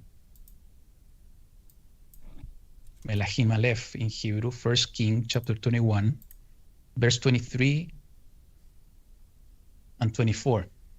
And this is basically Elijah coming to talk and prophesy to this king. And it says, and also Jezebel, Yahuwah has spoken, saying, the dogs are going to eat Jezebel by the wall of Israel. The dogs are going to eat whoever belongs to Ahab and dies in the city. And the birds of the heavens are going to eat whoever dies in the field. And even if we go to the same book in the chapter 22, and we see some of the accomplishment of this, and the other one is another chapter, the chapter 22, verse 38.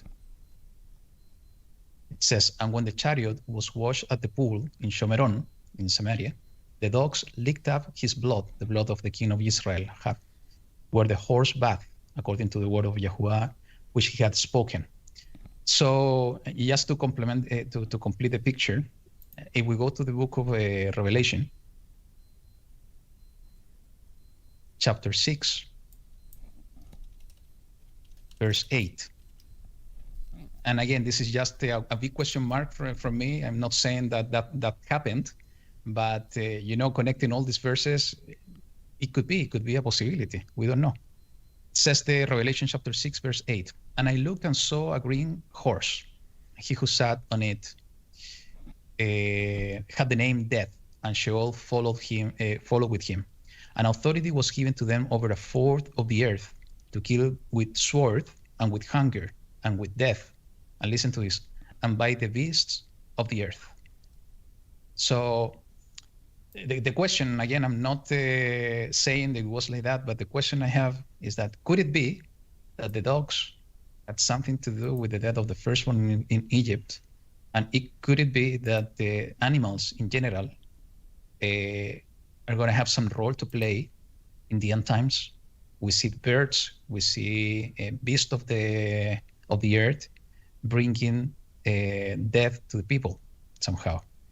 And we see, and this is important to see this difference. Currently, a lot of people, society in general, are taking care of dogs that much, even more than a baby. And they are so close to families. And I don't say that it's wrong to have an animal or to take care of an animal. I think it's a good thing because Yahuwah created everything, all the beasts of the field, and put the Adam and Hawa, Eve, in order to take care of the earth. And that means also take care of everything that was created by Yahuwah. But, we see protection for Israel, even in this situation. If this is a real possibility, we see protection over Israel. But what will happen with the entire population that are so close and bringing so many animals to their house that maybe Yahuwah will use the beast of the earth that is written in Revelation to bring death. So, big question mark. I saw those passages and just wanted to share with you guys and hear to your thoughts. Yeah, it's interesting. I looked up Exodus 11:7 on BibleHub.com just to look at the different translations. Like the NIV, but among the Israelites, not a dog will bark at any person or animal. Then you will know that Yahuwah makes a distinction. Not even a dog will bark. Not even a dog will snarl. King James, not a dog move his tongue.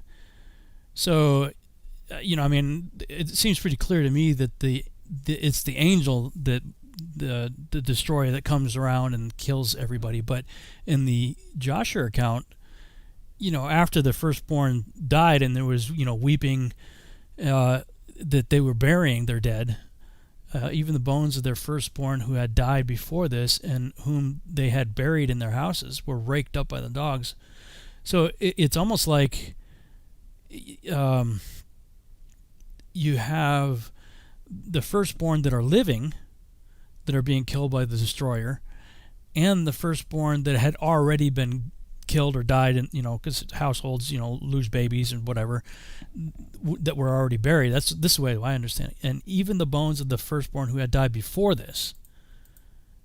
So it seems like these were people who had already been dead and buried, were raked up by that's what I understood. raked up by the dogs, which would be a horrific sight. I mean, you're already losing your firstborn, your child, and then to see the animals of the city digging up the bones or carrying off the firstborn. I mean, for them it's a feast. They're like, woohoo, But the horror of for the people to see these dogs and animals taking their babies, taking their children, and just chowing down, on the meat, it just adds to the horror of the visuals of what's happening there. At least that's the way I took it.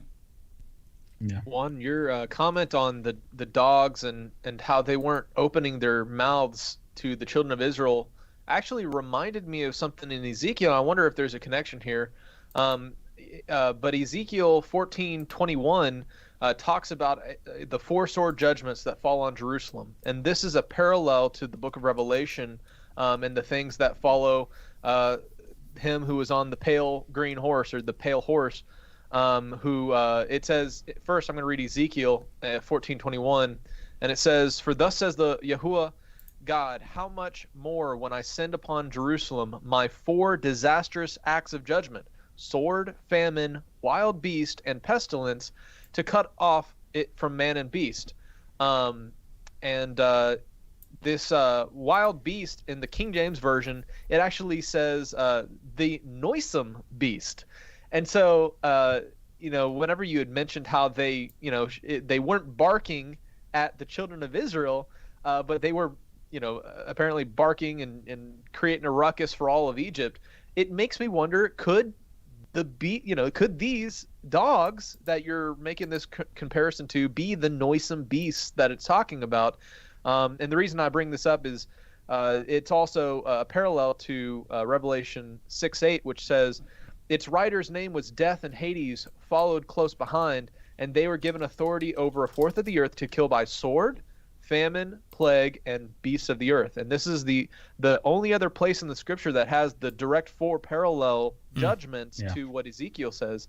And that judgment over Egypt of these noisome beasts creating a ruckus and going through and digging up the bones and barking and whatnot, but not doing it to the Israelites, is a fascinating. It's really making me wonder if there's something there. Yeah, I'm in the same position, Jake, wondering if that was the situation or not.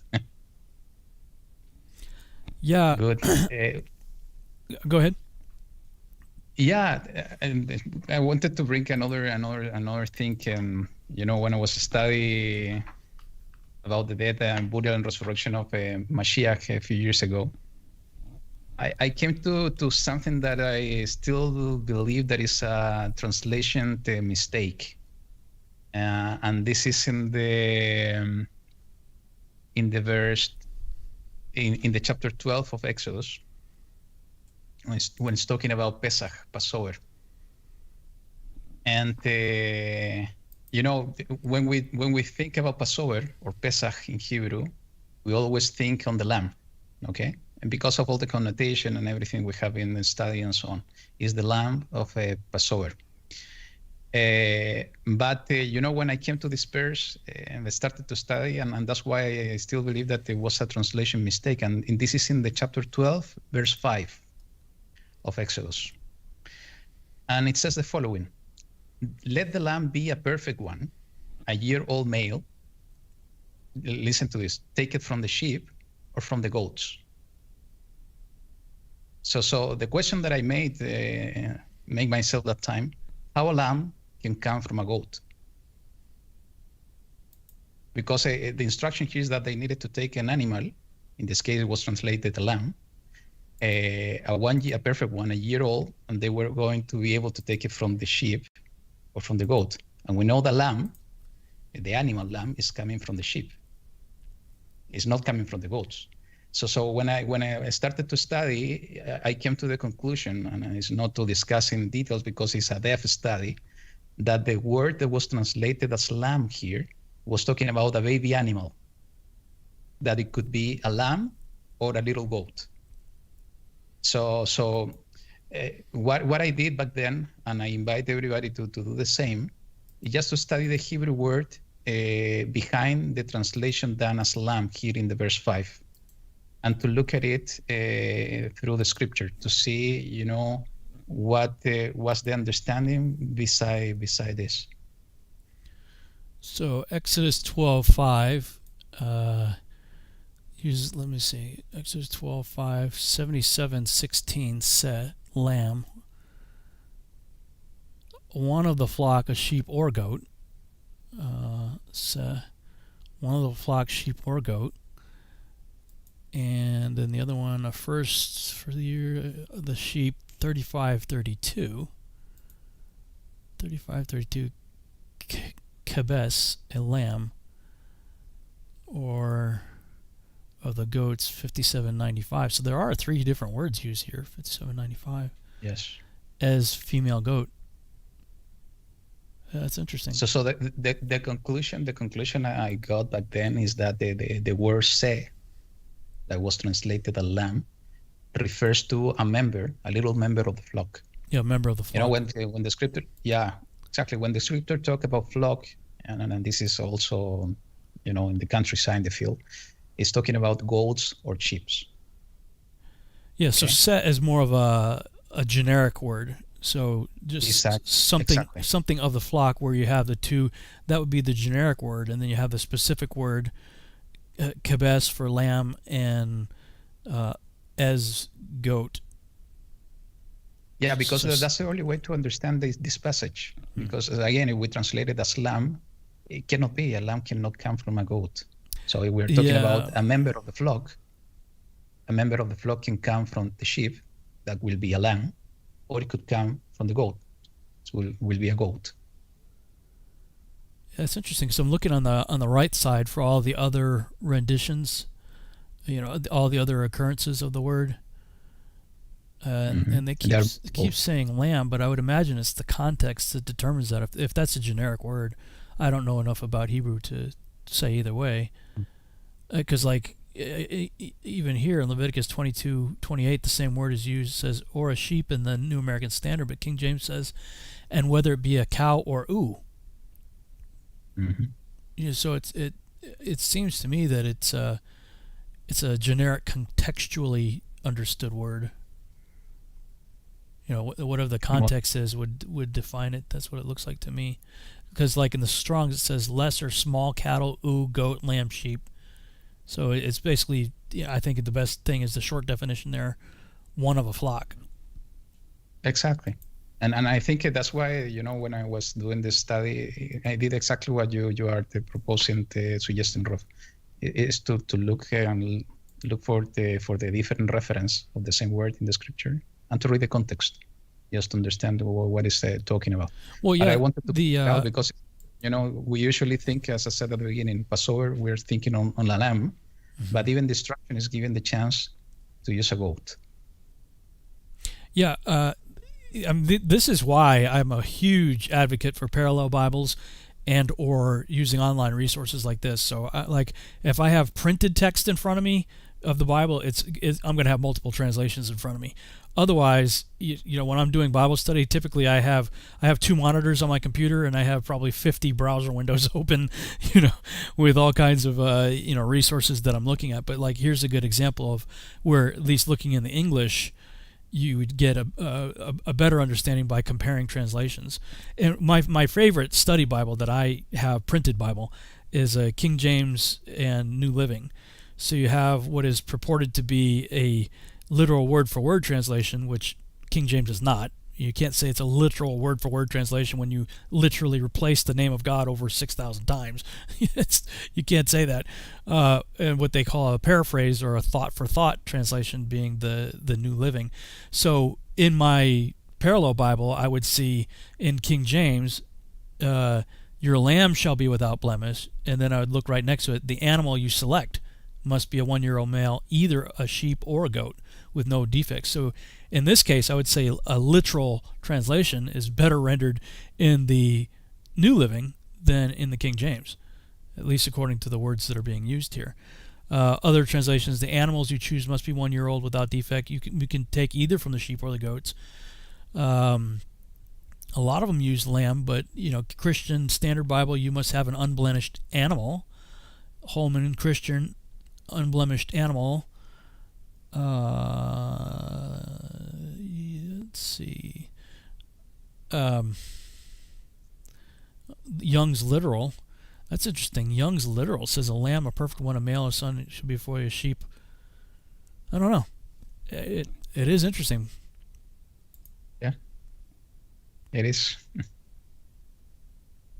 I wonder if it's any way tied to how Passover seems to have very lamb-centric language, at least in the New Testament, and then you have the fall feasts are goat. You have the 2 goats, the scapegoat, and I wonder if there's anything there. Yeah, I don't know. The other issue regarding Passover, and I wanted to circle back to it because I didn't want to forget before the end of the broadcast, is when you were reading it, Jake, it kept saying, this is an ordinance that shall be for you forever. Yeah. Forever. And, I think, especially Christians, we need to get out of the habit of saying things like, and I was just as guilty of it, prior to about a decade ago, saying things like, well, those are the feasts of the Jews. Yeah. Well, first of all, Jews, that's just one of 12 tribes.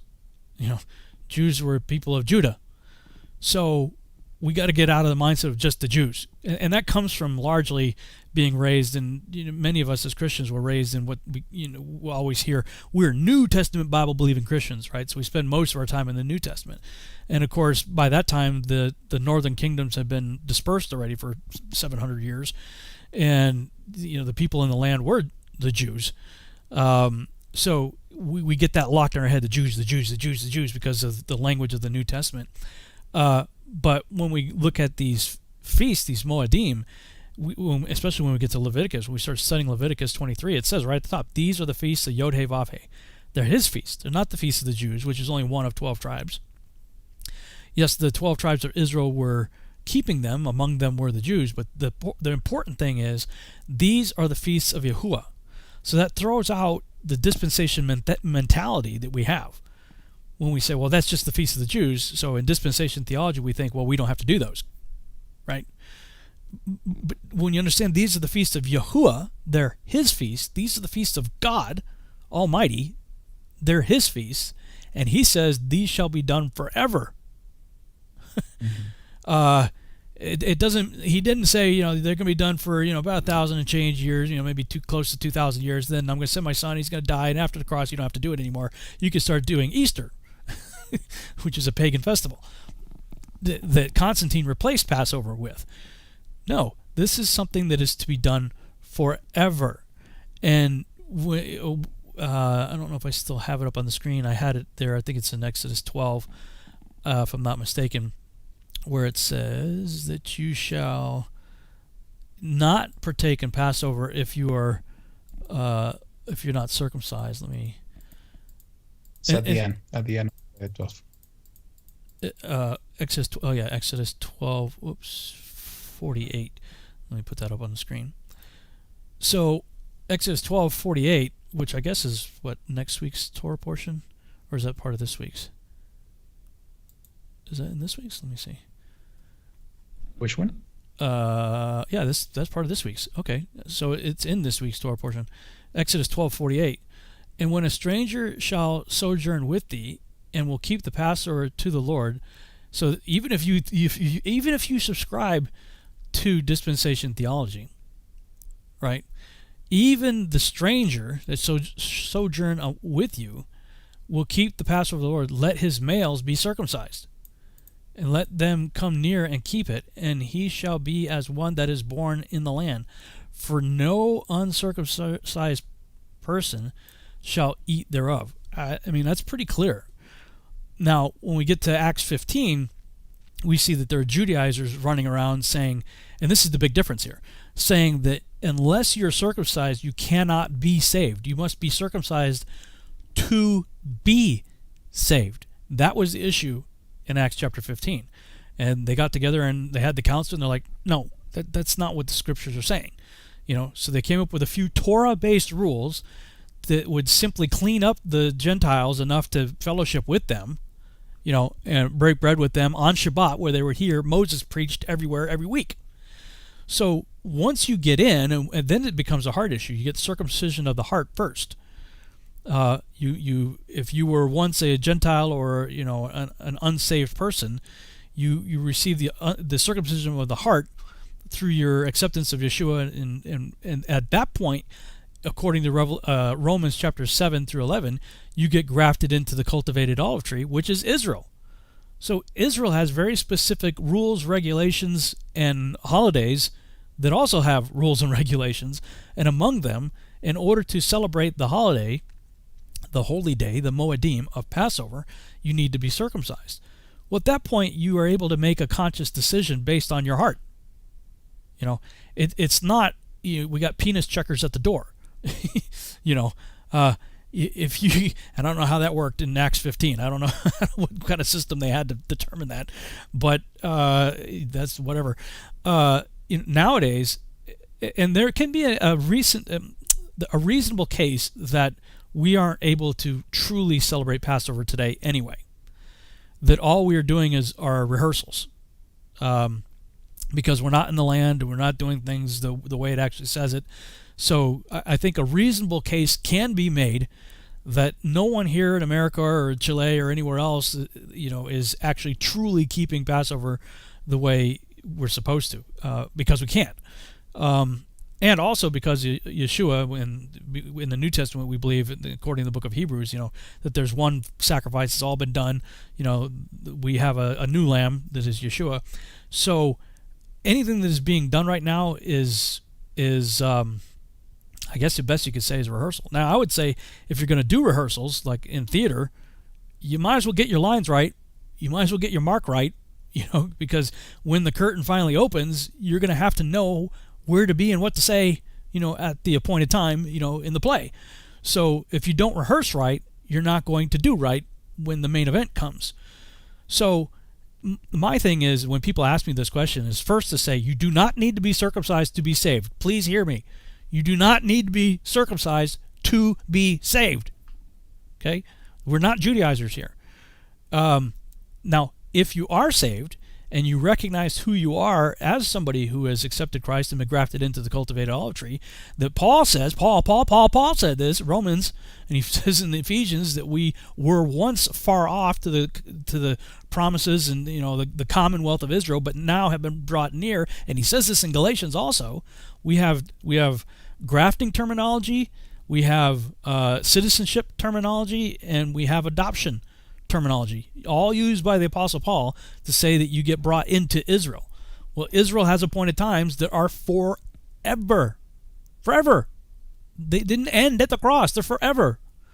So once you understand that, then it becomes a hard issue where you say, well, do I want to practice appropriately? Do I want to learn my lines? Do I want to learn my marks? Do I want to understand this divine play, if I can use the analogy, such that when the curtain goes up and it's the main event, I'm ready? And if you want to do that, then if you're a male and you're not circumcised, at least according to what I'm seeing here, you need to be in order to partake of Passover.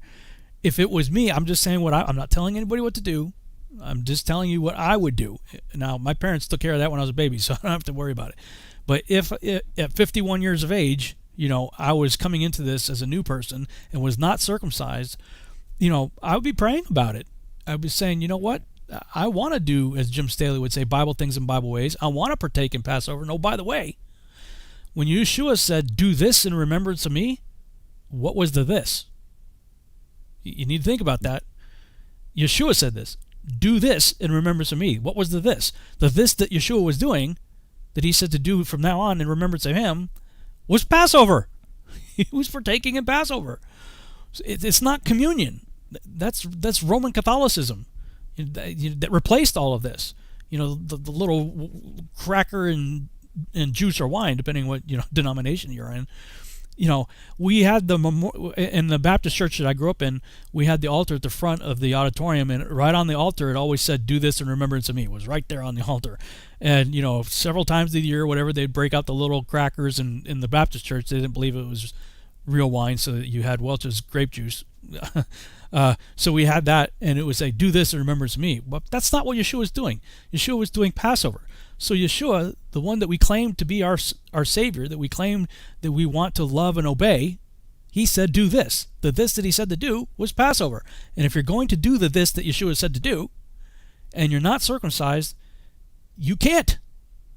So for me, my heart would be, well, I want to do what you say, so I'm going to do this. And that's what, the documentary The Way, if you guys haven't seen it, Luca Baffi was the filmmaker there. He was in the process of struggling through all that. He was apparently not circumcised and was coming into this and wanted to understand this, so he put together a documentary by interviewing people who in this movement that have been in it for a while, myself being one of the people, and was just getting their opinions on different things. And then after that, he had an informed decision to make, as would anybody that watches that documentary. So I just want to bring this out because we did and Jake, you were there, I think, weren't you, at the Passover conference that we did? We did a couple of them actually, and there was that was the Blood on the Doorpost conference is actually what got me the job with Now You See TV. Me and John were doing a joint thing there with the radio station I was running and Now You See TV at the time. That's right. And in I don't remember if it was that one or if it was a different, but one of them, the question came up, in the audience there, and that's when they gave me Oompa Loompas. They gave me an Oompa Loompa for a present. I was like, get that away from me! Get that away! Get thee behind me! Saying I can't stand Oompa Loompas, but that was a little practical joke they played on me. But they somebody in the audience was asking about that, and so it came up, and it's an important topic to discuss. But I just want people to understand we're not Judaizers here. We are not saying that you need to be circumcised to be saved. But once you are saved, if you want to do what Yeshua himself said, "Do this in remembrance of me," this thing that Yahuwah said is forever, then you do need to be circumcised. Yeah, so it's an if then type thing, and we can't get away without reading 1 Corinthians 5:7. "Purge out therefore the old leaven," this is Passover language, "that ye may be a new lump, as ye are unleavened. For even Christ our Passover is sacrificed for us. Therefore let us keep the feast, not with old leaven, neither with the leaven of malice and wickedness, but with unleavened bread of sincerity and truth." And that's New Testament scripture saying, "Therefore let us keep the feast." And it's pretty straightforward there. That we should be doing these things to the best of our understanding of how he wants us to do them. It's pretty clear on what those requirements are. Well, I mean, even, for those of us who are adult males, the thought of doing something like that, that's one of those, thoughts. But Abraham was the first, to say, okay, all right, Father, if that's what I'm supposed to do. We talked about it in the previous Torah portions when we got to that part, but he had all of the adult males in his house do it too. It's like I would have been one of those like, "Hey, yeah, dude, okay, I'm going to need a word from Yahuwah myself." So you may go ahead and do that, but I'm going to need to hear something here. Really, this is one of those topics where it just boils down to the faith that is demonstrated through an action. That's a big action. Yeah, oh my goodness. So yeah. This walk the talk. That's the way to do it. Walk the talk. Yeah. So a few comments on that topic, guys. When I was studying about circumcision, I came to the understanding that the current practice of the circumcision in the Jewish community is not fully scriptural. Mm-hmm. What I mean, what they're practicing today is called Periah. It's not Milah. What is written in the scripture is Brit Milah. And when I was studying about the book of Maccabees and other texts, I found out that the Jewish of that time, if you remember before that, you remember in the book of Maccabees, it says that Antiochus Epiphanes was forbidden the people to circumcise the kids. And also it is written that there are few Jewish people back then that they're trying to make themselves uncircumcised, because for the Greeks, circumcision was seen as something bad or something disgusting. And so basically, what they started to do in order to avoid the Jewish people to become uncircumcised, because there is something that people can become uncircumcised, people circumcised can become uncircumcised, they implemented what is called Periah. And Periah is a more severe surgery, to put it in some way. So it's important for everyone that is thinking on circumcision. First of all, they need to pray to Yahuwah. And we cannot do something because we hear somebody else is doing it, right, because we think it's the right thing or the wrong thing. We need to do it because we feel it in our heart that this is what Abba is telling us to do. And in addition to that, we need to study. We need to study in details, because the topic that I'm sharing with you guys is really important. That we need to understand the difference between how Jewish community is practicing the circumcision now, that is called Periah, with the real circumcision that is in the scripture that is called Brit Milah. I don't want to be physical in this way, but it's a huge difference, guys. It's a huge difference between Periah and Milah. Yeah, very good word. And like with anything, do your own research, do your own studies. As Juan Carlos just said, pray first, seek Yahuwah in this matter, but, get educated on it as well. Because, a lot of people, especially when they get into the stuff that we're talking about here, the new stuff, we think, well, we'll go to our older brother Judah, they must know. Judah's gone off the beaten path too. Just read the book of Hosea. Yahuwah couldn't divorce Judah because he had covenant promises that he had to fulfill through Judah. But you can see that Yahuwah is just as mad, even in the passage that Jake read. Like, I'm going to deliver you, but you got to answer for some stuff here too. From rejecting Messiah, to the Talmuds and all kinds of stuff, Kabbalah, and just all kinds of things. So don't go rushing to some Jewish person that just because he's Jewish. Look into this, get deeper.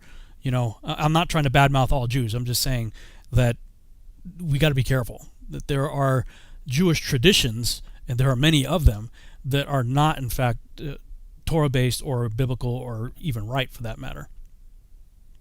Exactly.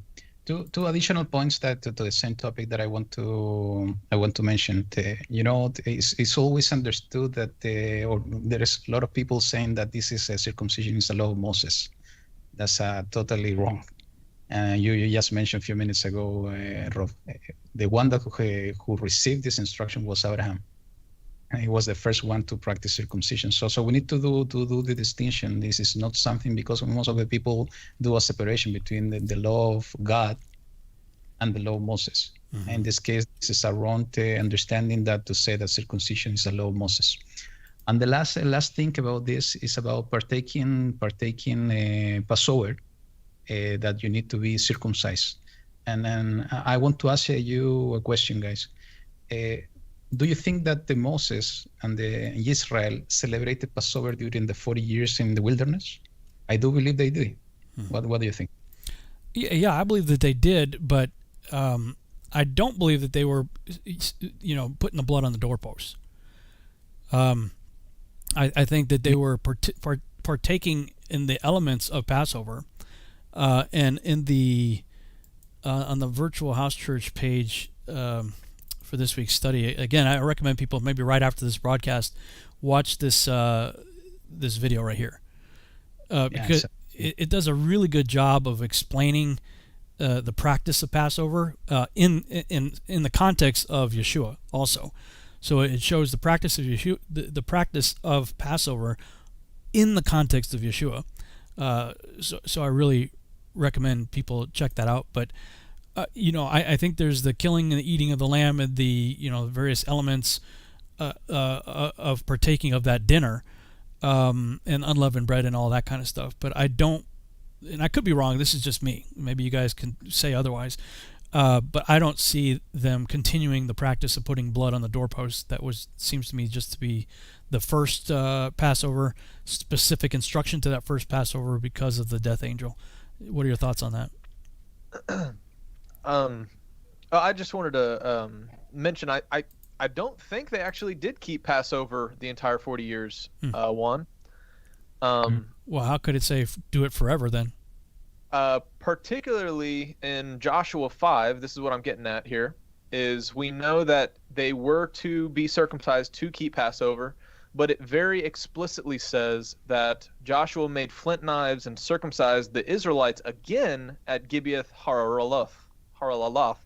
And now why he did this, all those who came out of Egypt, all the men of military age, were circumcised, but they died in the desert after leaving Egypt. And it says all the people who had come out had been circumcised, but all the people born in the desert during the journey from Egypt had not. Oh, that's interesting. So my point being, all of those people, all the way up until before they entered into the land of Israel that were not circumcised, at least, were, according to the commandment, not keeping Passover. That's a good point. Actually, this is exactly the point that I wanted to brought up, Jake. And I'm looking into this in the other angle. I do believe that they kept Passover during the 40 years in the wilderness. Okay. And to the point of partaking in Passover, the kids, the second generation, wasn't circumcised. They were circumcised only after the 40 years when they came to the land. And who was the one circumcising them was a man called Yahushua. Mm-hmm. Yeah. So what's the point? What's my take on this? I truly believe on everything you have been sharing, guys, that the circumcision is not a must for salvation. I truly believe on that. I do believe circumcision is part of a sign. I think it's important. I'm not saying that you need to go and circumcise yourself today or tomorrow. You need to pray for that if you need to do it or not. I do believe that it's part of the covenant. But if the situation it is that they were keeping Passover during the wilderness, those kids of the second generation were partaking Passover being uncircumcised. And after a man called Yahushua, Ben Nun in this case, took them, circumcised them when they came to the land, and they were keeping Passover in the right way. So my takes, just to summarize, I think we can partake Passover even if we are uncircumcised. We are in the process to learn, but it's going to be a moment that we need to follow the instruction as it is written. And if we are not getting circumcised now, even we are going to get to a point that Yahushua will come. Maybe he will take care of the situation, and he will circumcise anybody that needs to get circumcised. So I think we can partake Passover, guys, if we take in this position. We are in the learning process, and as you said, Rob, even if we are circumcised or not, we are not in the land yet. Mm-hmm. We're in the process of training. Well, yeah, we're going to take Passover with the proper way when we are in the land. Yeah, that was the argument that was at the conference that we did, because they had a meal that we did do there. And we made it clear, like, yes, we're doing a rehearsal of Passover, but this is not a truly accurate Passover. So it's a instructional tutorial, if you will. I'm just one of those kind of people that I wouldn't do it. I'm like, there's just that piece in me goes, yeah, but what if you're wrong? Like, I don't want it. This seems pretty hardcore, So, I mean, this is just something I would stress, be prayerful about. Some people, I see the chat room. I'm not really reading everything in the chat room, but I just see, we're circumcision of the heart. Yeah, but if you are circumcised in the heart, then you should be obedient that if your heart has been circumcised, then you should be all the more softened to the commandments and willingness to obey them than you were before that. Here's a blog that I wrote on it back in 2015. It's on the Ephraim Awakening website, Circumcision, Salvation, and the Feasts. We're almost out of time here in this show, so I'm not going to go deep into this, but I will post it again in the chat room just for people to consider on the topic. I think, as we said here, several times already, look, we're not Judaizers. We're not saying you need to be circumcised to be saved. We're not. And when it comes to Passover, we are only doing rehearsals. Tutorials is another way of looking at it. Here's kind of get an awareness and understanding of how it works. That kind of thing.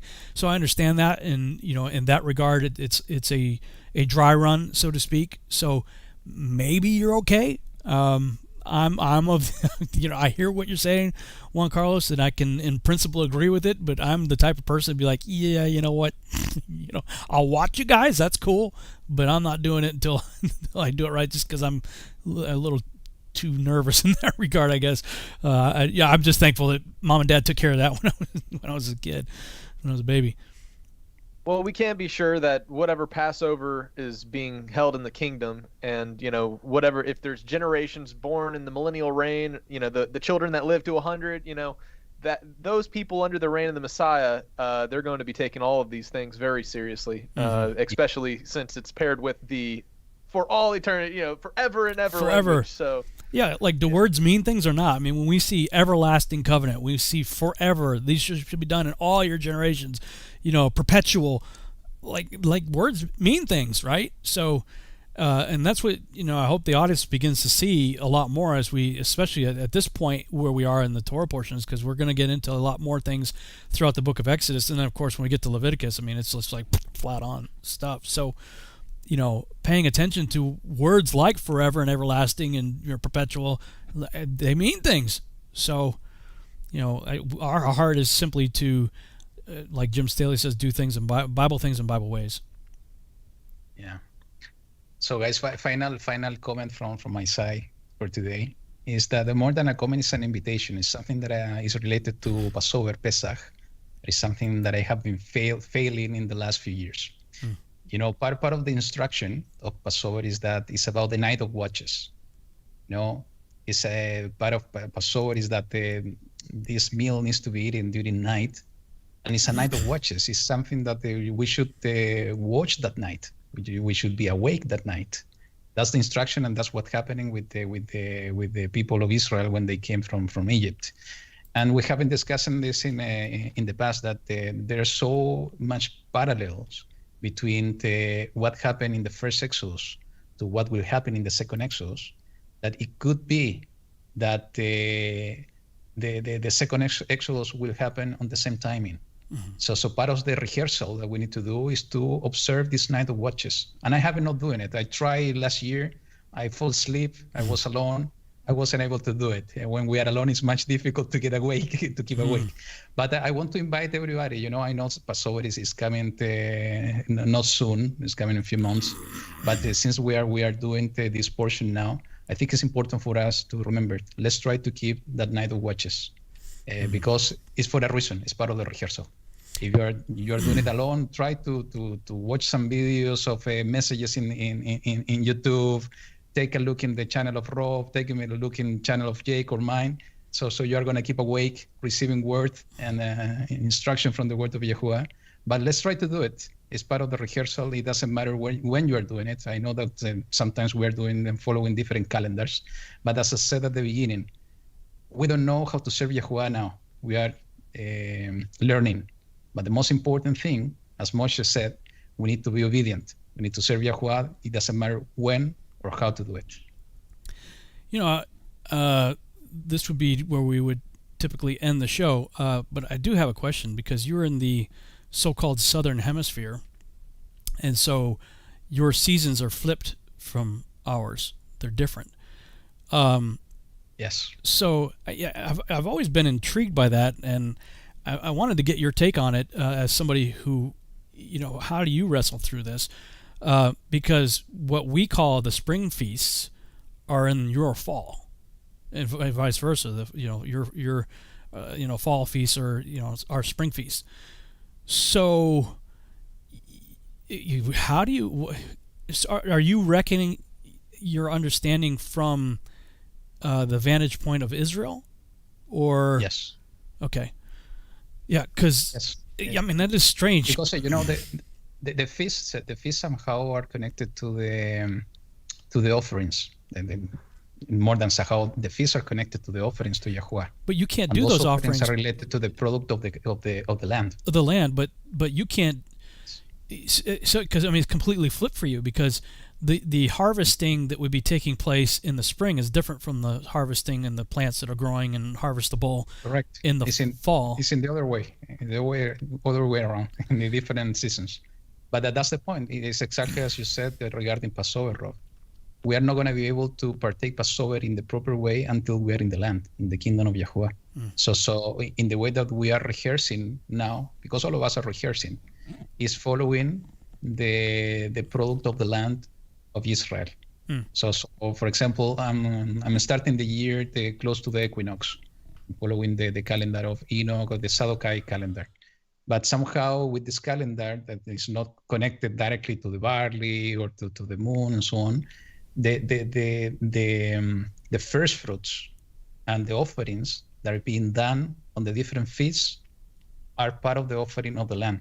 So if we connect that these offerings are related to the land of Israel, because that's the instruction in the scripture, that's why I'm following the spring on the northern hemisphere. I'm glad I'm where I live, because I would struggle with it. I really that would be one of those things where I'd be like, it's like being a man and trying to relate to being the bride of Christ. It's like one of those like, well, blessings to you, man. You've got it, figured out for yourself anyway. Yeah. That's cool. Thank you. All right. Any final thoughts, either one of you, or we ready to wrap up today? Passover is coming up in about a few months, 2 months or whatever. So, for those who are watching that have never done it, this is the time to maybe start doing some research, start to figure out where you and your family as believers fall on the position of biblical feasts. Because, maybe this is a great opportunity to start that learning process, and maybe try Passover this year, or if you're never have looked into getting leaven out of your house, maybe try that this year and see if there's any spiritual lessons that the Most High has for us by walking those things out. And along those lines, there's a temptation to spiritualize everything, and I understand the reasoning for it. That sin is likened unto leaven, or bad teachings get the leaven of the Pharisees out. We have these various analogies and biblical precedents for that, but the command is about baking goods. So while yes, there are spiritual principles that sure, let's go ahead and apply those. I mean, why not, right? But when I was looking at it, I'm like, well, yes, there are those spiritual applications, and I'm all for it. But there's also the practical application that's about baking goods, which literally required us to, on the spiritual side, yes, you take an internal inventory, what's going on in your life. But the command was take an inventory of your house, your physical house, your dwelling place. Get the leaven, the physical baking goods stuff out, and it wasn't just getting stuff out. It was also eating unleavened bread, which was something I didn't do for a long time. I was all about the spiritual application of it and everything. And then I was like, okay, well, yeah, let's go through our pantry and look at, for the stuff to get rid of.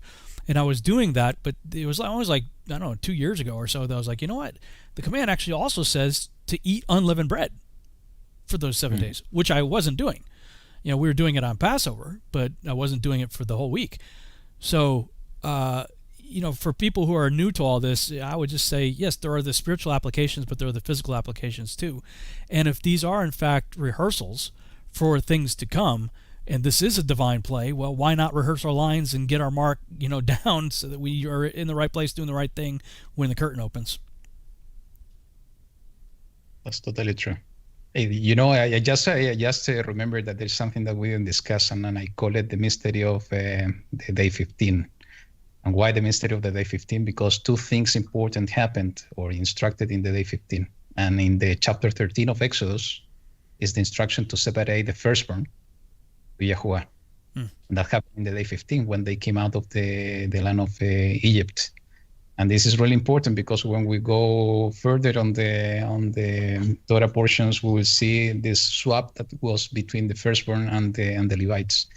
And the other part is regarding leaven. And I think, Jake, you mentioned this is in the chapter 12, that the instruction is that leaven needs to be out of the houses in the first day of the feast.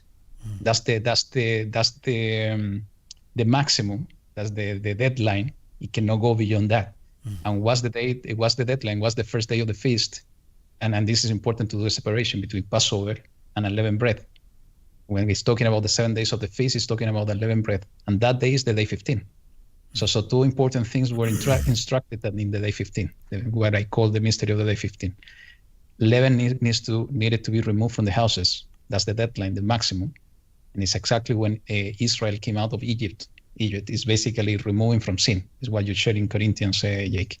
And the second one is the ransom, is as to present the firstborn to Yahuwah with the instruction to ransom the firstborn of men.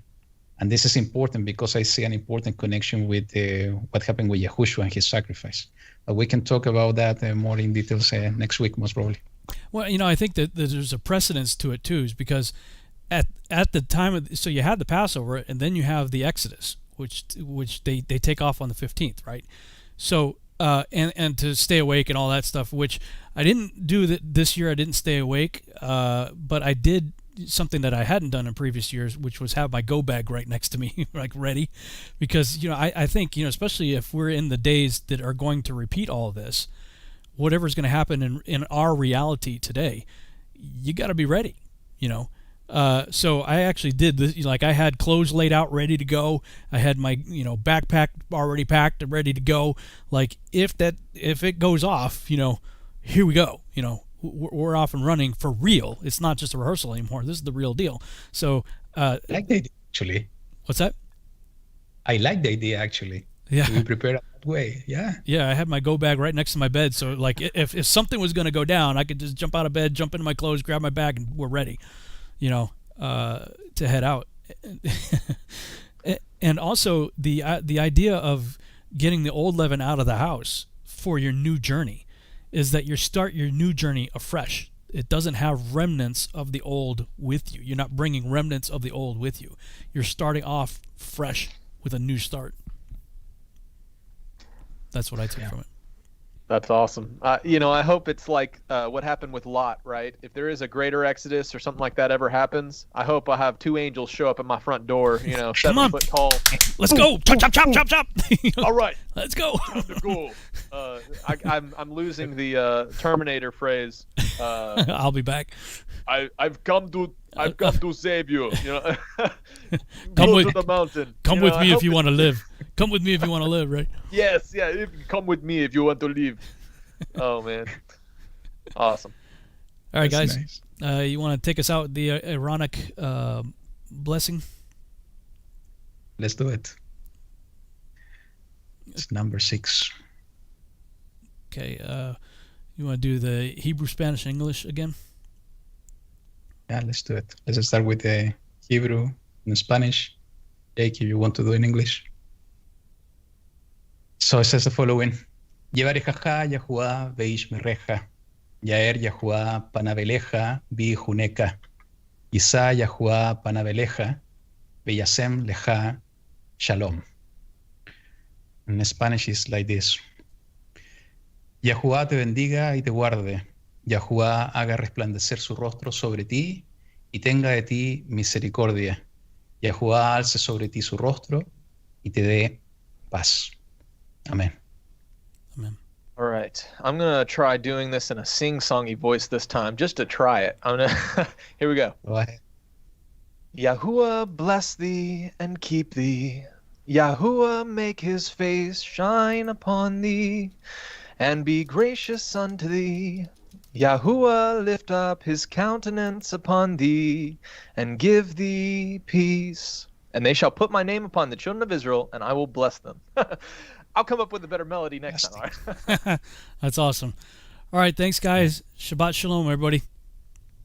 Shabbat shalom.